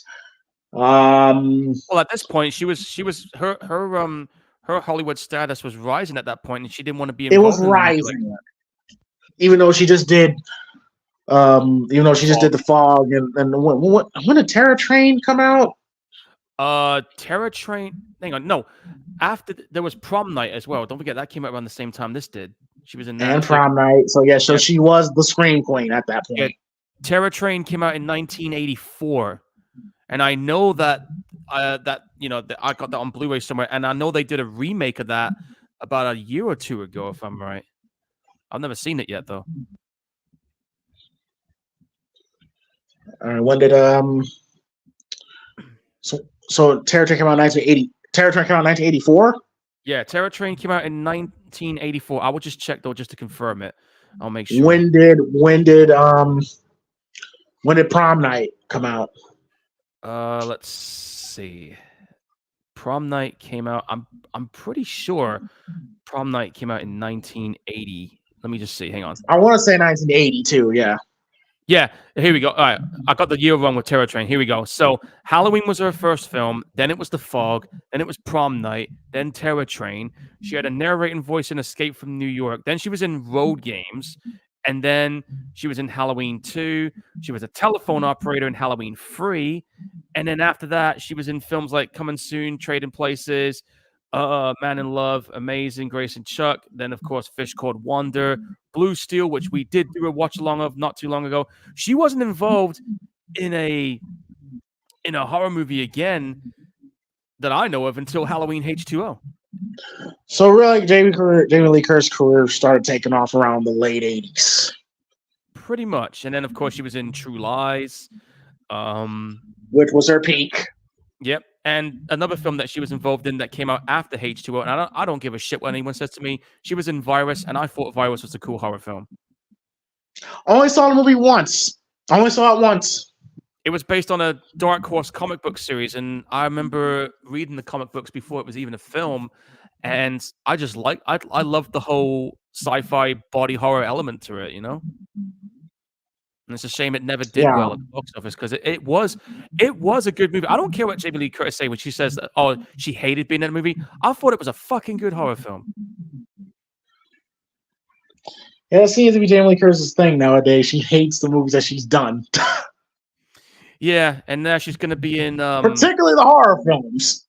Yeah, and her next movie she's coming out in next is Borderlands.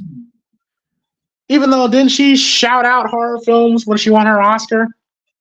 Yeah, she did. Funny enough. Also, it's cool when it benefits you, but yeah, whatever. Like, I love Jamie Lee Curtis, but sometimes I'm just like, you're remember that, crazy. Remember that moment when you were discussing about that time when she had a photo with all the horror movie final girls in that shot, and she was kind of pissy about it then. Now I gave her the benefit of the doubt there. Yeah, I know. I gave her the benefit of the doubt. For those men, I know what me and Paul was talking about at Halloween Ends premiere.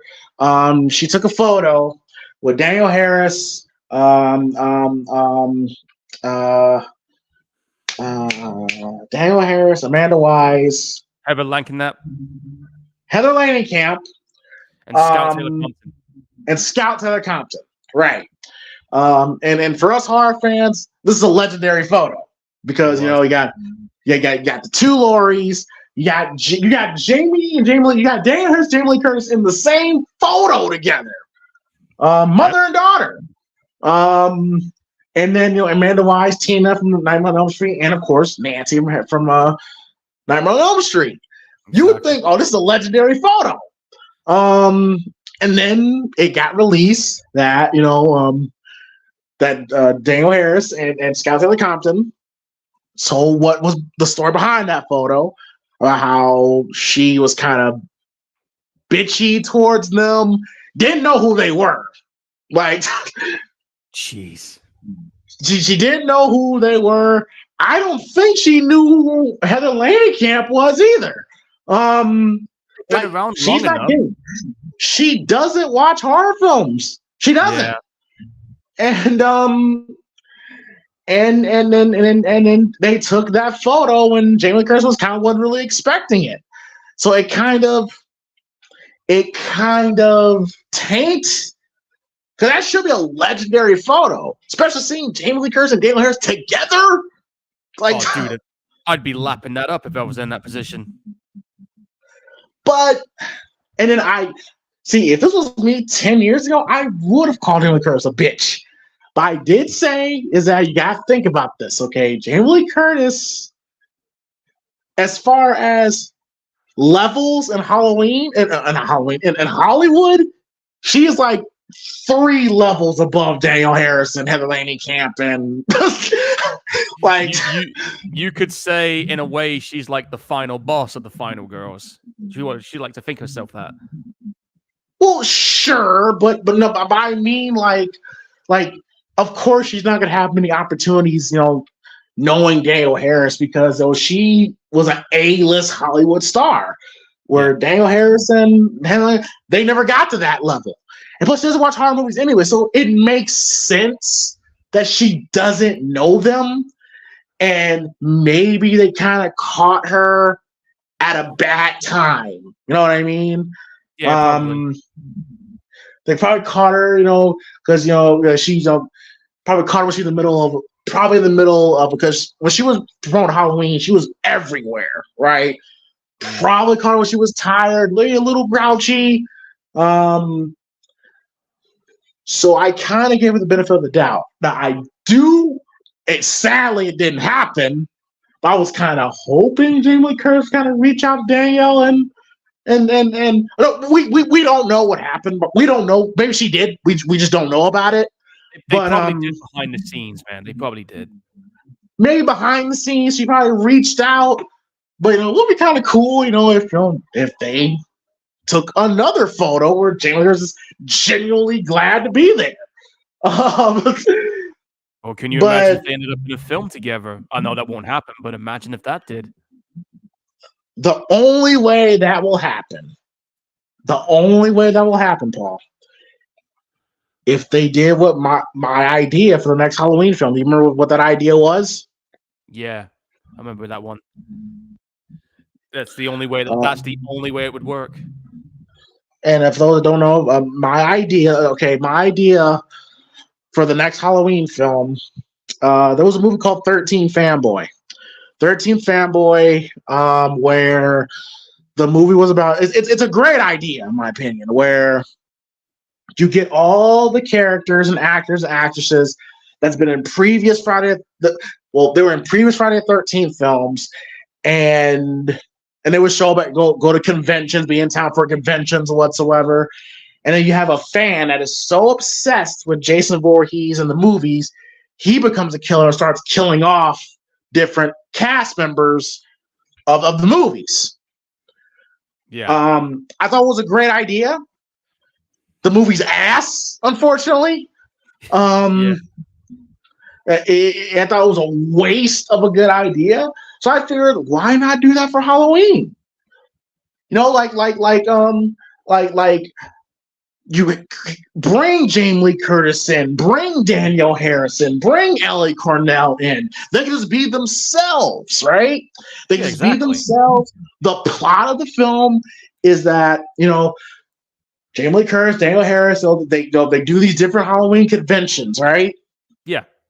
And then you have a fan who is so obsessed with the character of Michael Myers and the film, he literally becomes Michael Myers, and he kills different cast members. Well, different, not kids, but different alumni characters or actors that was in the franchise. Like have a movie where it's like you get one big convention where like we're celebrating the last 45 years of Halloween, where everybody comes to LA or whatsoever. Jamie Lee Curtis comes, Daniel Harris comes, hell, even if you could afford them, Paul Rudd comes, James Jude Courtney, Tina from Halloween 5 if you want to, Busta Rhymes, whatever, right? Yeah. And the movie could take place within a weekend or a week whatsoever. And then leading up to this convention, you get a fan who begins stalking and killing different cast members. That would be a hell of an idea, but it'd work. I mean, like, as far as I getting think it everybody could work. together, I think it would work. yeah, you'd have to get a studio behind it. You're going to have to make sure the money is right for everybody involved, because it's going to take some convincing to get them back on board for that, you know? But if they ever did do that, and if they did pull it off, that would be a hell of a concept right there. But right now, they're currently focusing on that TV series that they're going to be doing. Fuck the TV series. Do my idea, okay? Because here's the thing, okay? Because Oh, dude. imagine this, Paul. Imagine this, Paul. Imagine the final battle. The final. You could have so much fun with the scenes in this movie. Like, for God's sakes, imagine a scene where like you have a scene with Daniel Harris and Judy Greer comes in, and they're arguing about like I'm the daughter that the fans prefer and all that stuff. Like you could do a little satire in the film, or you could have Busta Rhymes get killed by the fan, and the reason why that fan killed him because he hated what he did to Michael Halloween Resurrection. Like you could have fun with this. Yeah. Well, you know what? Maybe we should start getting our heads together and write a script to see what happens and pitch it to somebody. Uh, No, really, we should. No, really, dude. We should try that sometime. We gotta try and pick a time and day where we can get our heads together for this stuff. that would be fun. That would definitely be fun. But I just think if you want to breathe new life into the franchise, I believe you could do it that way. Will it be everybody's? Will everybody be on board? Of course not. No. But it's like it's still technically a Halloween movie, and you still technically do get Michael Myers, but it's not Michael Myers. Like, bro, imagine a scene when Michael Myers, like the fan obsessed Michael Myers kills like Nick Castle, right? Like, Yeah, imagine he's the first one to go. or he kills James Jude Courtney. Like that would be, you could have so much fun with that. But you're right. They're going to do the TV series, and I'm like, oh, well, good luck. Good luck. Yeah, don't forget we got that Friday the 13th TV series dropping pretty soon, which I'm curious to see. But anyway, all right, what's up, Motionless Zombie as well? Yeah, as far as Halloween 2 for me goes, like I said, I actually enjoyed watching this movie even today. I mean, I still see 1 and 2 as one whole continuous story. I definitely feel like this one definitely has a bit more suspenseful moments to it compared to the first one. I mean, and I do say that you didn't necessarily need the whole brother and sister storyline arc. You should have just kept it as just Michael Myers as the shape. And like James pointed out earlier, you know, he just happens to stumble upon her there in the hospital. You could have gone that route. But that aside, I mean, I thought the movie was good. Had some pretty cool suspenseful moments, and of course, the kills were pretty good too. I mean, like we're saying, some of the kills on this was pretty violent, and at the time, this was like the most violent entry in the Halloween series at the time. And after all, it was competing with films like Friday the 13th, which came out a year before this one, and Friday the 13th Part 2 was coming out around the same time Halloween 2 did. So there's that too. Yeah, you kind of felt like Jamie Lee Curtis didn't have a whole lot to do in this movie too. I mean, like, okay, yeah, I mean, she has a bit of a moment at the end where she's trying to get away from Michael, but like most of the movie, I mean, I get it that she's in hospital and she's trying to rest up from all the shit she's going through, but you honestly think you could have had a bit more for her to do. There was some good funny moments in there too, like especially with the poor bastard getting hit by the car, like literally road killed and blowed up. I mean, that was, I don't know why, but to this day I still find that scene pretty damn hilarious. And Dick Warlock as Michael Myers, I thought he was pretty good in that too. I mean, in some instances, you would think that it was Nick Castle because the way they moved sometimes there was like virtual mirror images of each other. So, but yeah, just a really good sequel. I enjoyed it. And for anyone who's never seen the Halloween movies, if you're gonna watch this one, I would say definitely watch the first one and this one together because it's like one whole story. But that's entirely up to anybody who wants to watch it. And like James was saying earlier, I mean, imagine this. Imagine if let's say they never did do another Halloween movie until the 2018 one, but let's say they kept this one in the story arc. That would have been a bit interesting to try and explain how he survived that. But yeah, you really got to stretch the realm of imagination for that. Yeah, I mean, like, he got blown up, burnt to a crisp, and I don't know, morbid curiosity. I would have loved to have seen I would have loved to have seen the burns, the after effects. Kind of got it briefly in Halloween 4 and 5 with his hands, but I think the closest I've seen to seeing what his cooked face looked like was a fan art that somebody did where he's putting the mask on. You can see what he looks like after the events of Halloween 2, and it's I guess that's a pretty good description. But yeah, fun sequel either way. Oh my god! I'm sorry. I'm just thinking of I'm just brainstorming ideas of my fan movie concept. But like, imagine there's a final scene where you get Jamie Lee Curtis and Daniel Harris side by side fighting. Well, it's not Michael Myers, but in theory, fans will be like, "Oh, it's Jamie and Laurie fighting against." Oh my god, damn it! Oh, god, dude, damn that would have been a moment right there. Yeah, it would have been a moment, but Daniel Curtis doesn't like Daniel Harris for some fucking reason. Anyway, don't get me started on that. So yes, Halloween 2 again. It's my favorite film in the franchise. And the movie went by at a super fast pace. I mean, it's only like what 80 odd minutes. Like, bro, like it was not long at all. Like literally during the middle of the show, I was literally thinking in my head, like, damn, this movie's almost over already. The movie's 92 minutes, but it doesn't feel like it. I think that's with credits. Without credits, it's probably 88, 87. Probably about 86 minutes. Like, it's not it's get in, get out. Like, Jesus. There's nothing wrong with a movie that does the whole get in, get out thing, as long as it's done right. Nothing wrong with that. Nothing. Not every movie.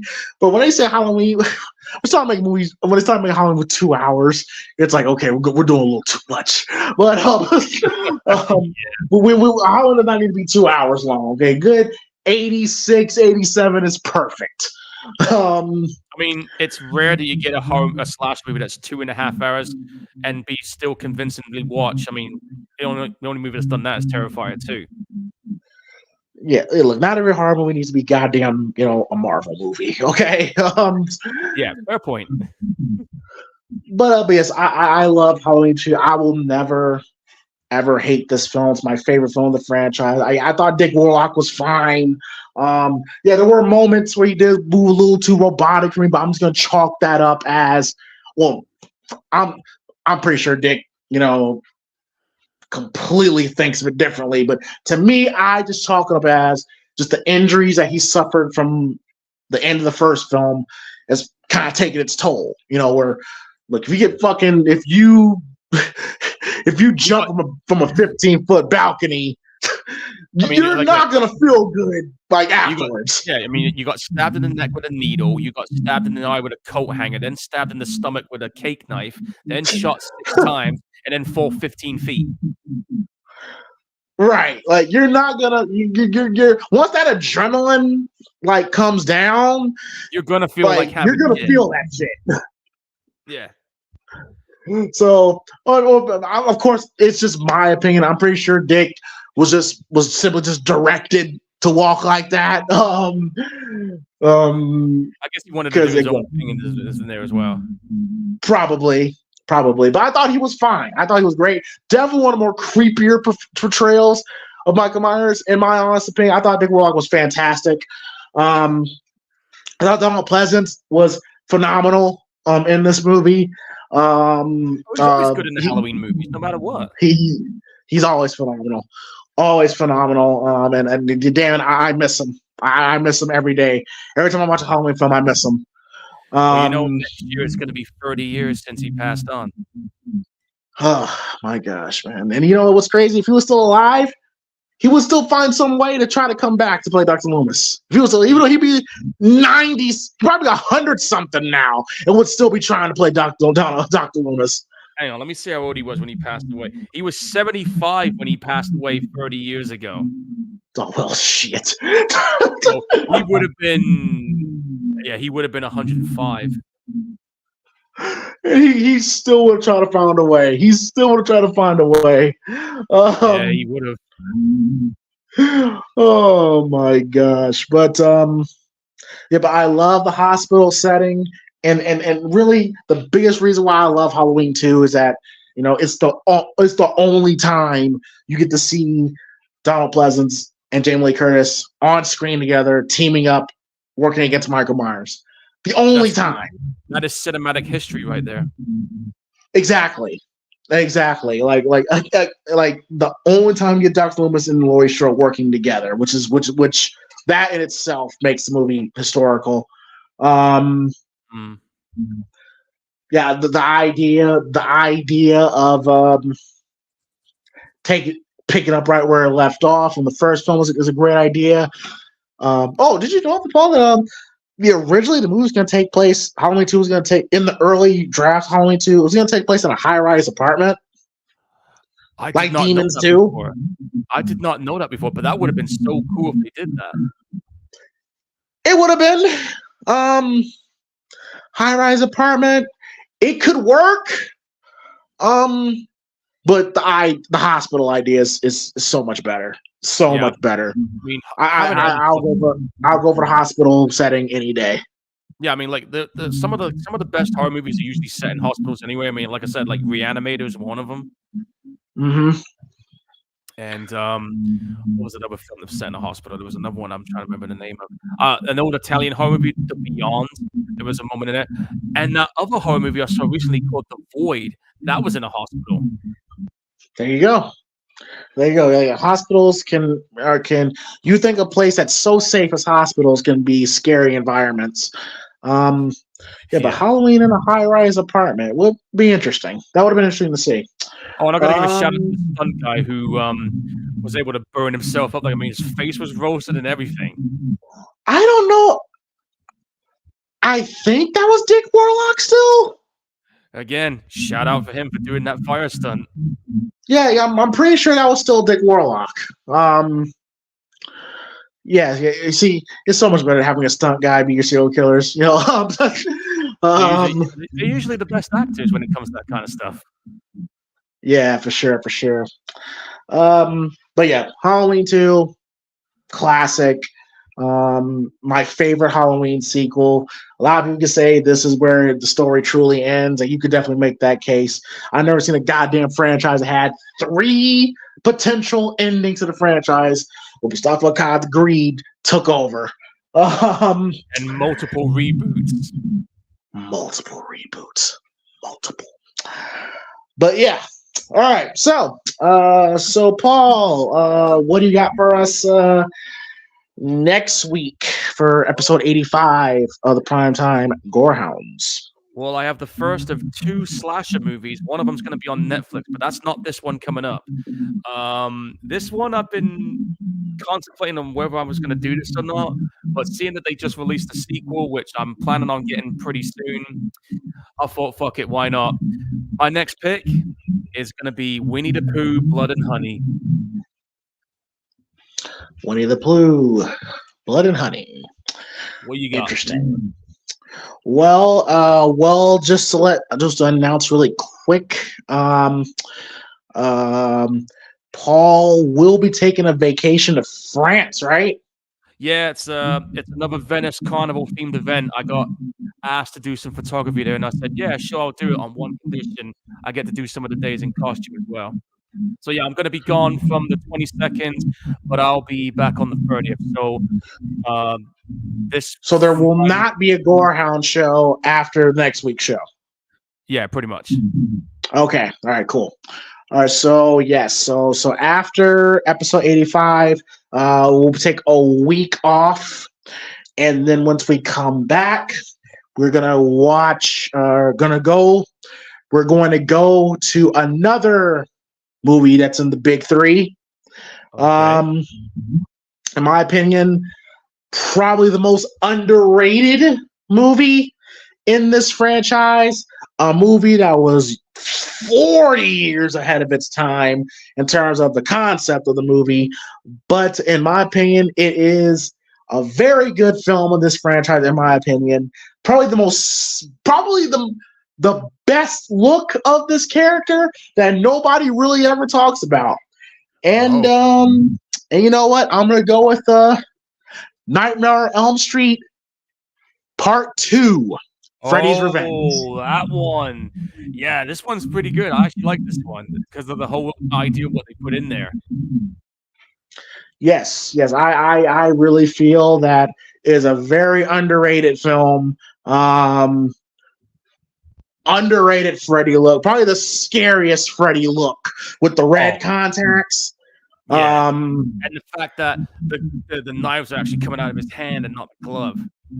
Coming out of his hand, yep, and of course you got probably his most iconic line in that film. You got the body, I got the brain. That's probably Freddy's most iconic line. And I gotta admit also that opening scene with the school bus, fucking nightmare fuel right there. You know what's so crazy? Robert Englund almost didn't come back for that.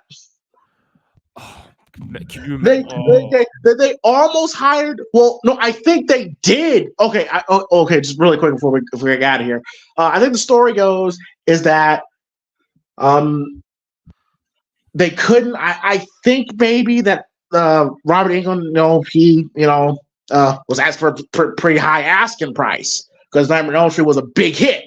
Oh yeah, and then of course the producer was like, "Man, fuck you," and then and then they hired a completely other person. Don't know who he is, but they hired somebody else, right? Yeah. And I maybe a week or two into shooting, it wasn't going good, and they were like, "Man, just give Robert whatever he wants, man. Just give him the money." Just give him the money. So Robert Englund was this close to not coming back as Freddy for Part 2. Oh man, can you imagine if he never did? So it's absolutely wild to me that who knows what would have happened to the franchise. I think it would have been dead after 2. And I like 2. But we'll get to it when we watch it. But yeah, as far as the concept and what's what I'm thinking of? Not the symbolism. A lot of the symbolism you see in the film, yeah, it did not go over with the conservative 1980, 85, 86 audience. Lost. There's a lot of undertones in the film where you're like, ooh, yeah, that's not gonna go over well. Yeah, but in today's day and age, there are people that embrace it now. They embrace it now. Hell, they even call Mark Patton. They call Mark Patton a scream queen. Hey, nothing wrong with that. If he's doing his job right, then so be it. And screamed like a bitch, which was understandable. I probably would too if Freddie fucking took his fucking head off and showed his brain. Also, I think to my knowledge, would he be classed as a final dude survivor? That's a great point. The only Friday the 13th film, only Nightmare on Elm Street film, Nightmare on Elm Street film, where we have a final guy. Yeah. So that's another reason why. And you know me, I've always been a component of we need more final guys. Yeah, I agree with that. And Nightmare on Elm Street 2 did that for us. Yes, indeed. So yeah, help yourself, fucker. I love that. He's like, hey, look, listen, we can help you out. Help yourself, fucker. That was it. He was like wrecking shop at that pool party. He was, even though I'm like, that's Freddy's not Jason, but okay, all right. Yeah, why not? Oh, and you're all my children now. Yes. That's a classic line right there. Bro, like Friday the 13th is so, and you'll see why I think it's completely underrated. But yeah, so Nightmare on Elm Street Part 2, Freddy's Revenge. Paul,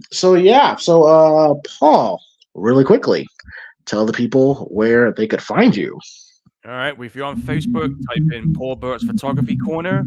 A lot of photos are going to be up there, especially on this trip I'm going to be going to next. And if you're into horror movies, go to Support Indie Horror. We are nearing 9,000 followers, and I'm thinking about making a return to Twitch. I'm just waiting for the right video game to come out so I can stream it. And I'm thinking about maybe – tell me what you think about this idea, dude.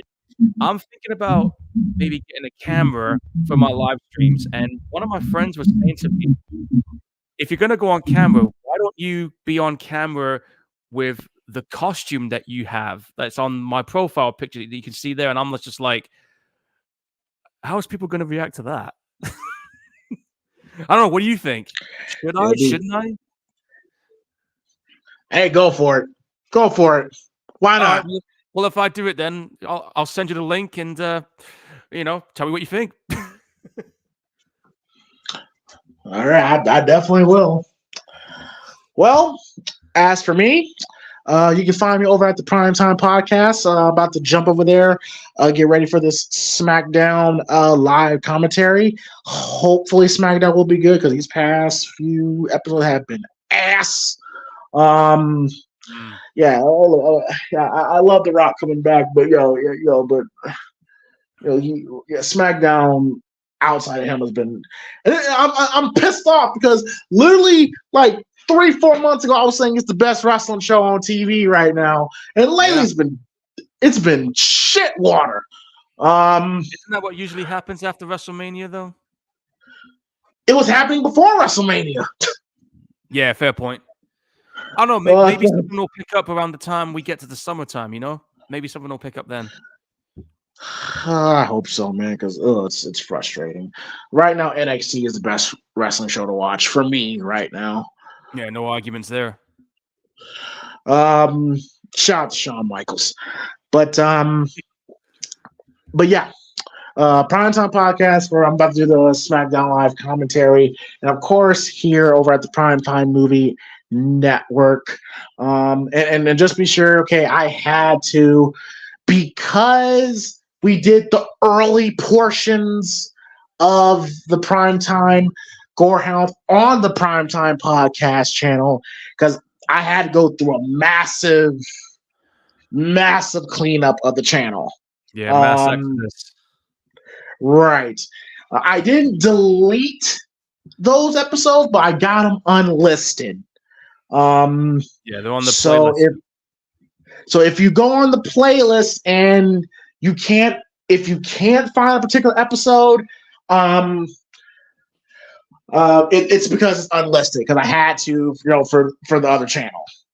So sorry about that. If there's anybody in the chat that wants an episode, just ask and I'll drop it in the chat. Okay. Yeah. So if you can't find the early episodes, that's why. But the only episode that's missing from the primetime Gorehound one was the one that was the only one that was unlisted was Night Comes for Us. That's the only one that's unlisted? Yeah, from what I've seen so far. That was when I looked at it on this page. Yeah, that was the only one that came out as unlisted. Oh, okay. First of all, Julie, Julie, I follow Instagram. She did a post where she talked about how she had so much fun playing the operator. It was one of her favorite roles, and I'm just kind of like, is that like her kind of saying like she wants to play this role again? Like, bro, if we get if there's a sequel, Netflix, Amazon, I don't give a shit. We are watching it. That's it. I don't give a fuck about the movie. I just want to see her. and speaking of Night Comes for Us, the guy who directed that movie, he's got another type movie coming out on Netflix as well, which is going to be in the same tone and vein as like The Night Comes for Us. I don't know who's going to be in it, but from what I've seen on the news and the posters, it's going to be brutal. So I'm considering it. I'm considering it right now, folks. That's fine and dandy. That's fine and dandy, but you want her in it. I know. I want Julie in it. Like, well, I'm gonna have to I'll enjoy the movie regardless, but I want to see her. I want to see her in an Operator sequel too, man, because she was fucking badass in that film. And of course, folks, that was our most viewed movie. That was our most viewed episode. 11,000 views. What did we? Yes, it was. What did we do? What did we do that was so different? I think because I put Julie in the thumbnail. Well, there you go. There's the secret, folks. But yeah. So we're going to Primetime James Thomas, my professional wrestling channel. You can find me. Go ahead and find me there as well. We'll see you guys next week for Winnie the Pooh. Oh boy. That sounds crazy to say, but the idea that Pooh Bear and Piglet's killing people. Wait until you see the sequel when we get around to it. This is the beginning of the Twisted Childhood universe. There's a big plan for this. For anyone who doesn't know, you got this one that we're going to be watching next week. They just released a sequel a month ago, which I'm waiting to see drop on Blu-ray. We got a horror movie of Bambi coming. There's a horror version of Peter Pan on the way. No joke, folks. And there's a third Winnie the Pooh movie coming, but it's all going to be culminating with something called the Poohverse Monsters Assemble, which is kind of like their version of the Avengers, where you're going to have characters like Pooh Bear, Piglet, Owl, Rabbit, Kangaroo, Mad Hatter, Hook, Pinocchio. They're all going to be in this. Why are they doing this? What? Oh, okay. All right. They fucking can, bro. I mean, listen, right? These intellectual properties are now open use now, because after a certain amount of time, they're no longer an exclusive. So because of that, somebody thought, hey, I got an idea. Let's go ahead and do this. And this is, keep in mind, folks, this is not the first time they've done this. I mean, I don't know if you knew this, but there's a Banana Splits horror movie, and that was actually officially endorsed by Hanna-Barbera, the studio that created the show in the first place. So that's an official horror movie canon to their franchise. So when I heard there was going to be a Winnie the Pooh horror movie, of course I was going to jump on board that. I mean, come on, man, it's a fucking horror movie. I had to. It made me a fan again, I guess, of the character. Next week will be interesting. That's all I'm going to say. But it's gonna be fun either way, though, man. I mean, like I said, the movie cost $50,000 to make, but it went on to make $5 million, and it's a British film. That's fine and dandy. But if I think the movie sucked, oh boy, I haven't had a good rant on this channel for a long time. But it might happen. Let's see how it goes. All right. Okay. But so yeah. So please be sure to hit that like and subscribe button. Donate to the Cash App, PrimePod313. If you can't, your donation will greatly be appreciated. Um, I don't know who the hell hasn't seen Halloween 2. Not to anyone at this point. But if you haven't, Where the hell have you if you been? want to see where the hell have you been? And if you want to see a nice, solid conclusion to the true OG story of the Halloween franchise, this is a very satisfying conclusion. Oh yeah. But yeah, we're gonna go ahead and get on out of here. We'll see y'all next week. Everyone have a great weekend and be safe. Enjoy the sun. Spring is officially here. Will be summer before we know it. Oh yeah. And we are out. Peace. Laters.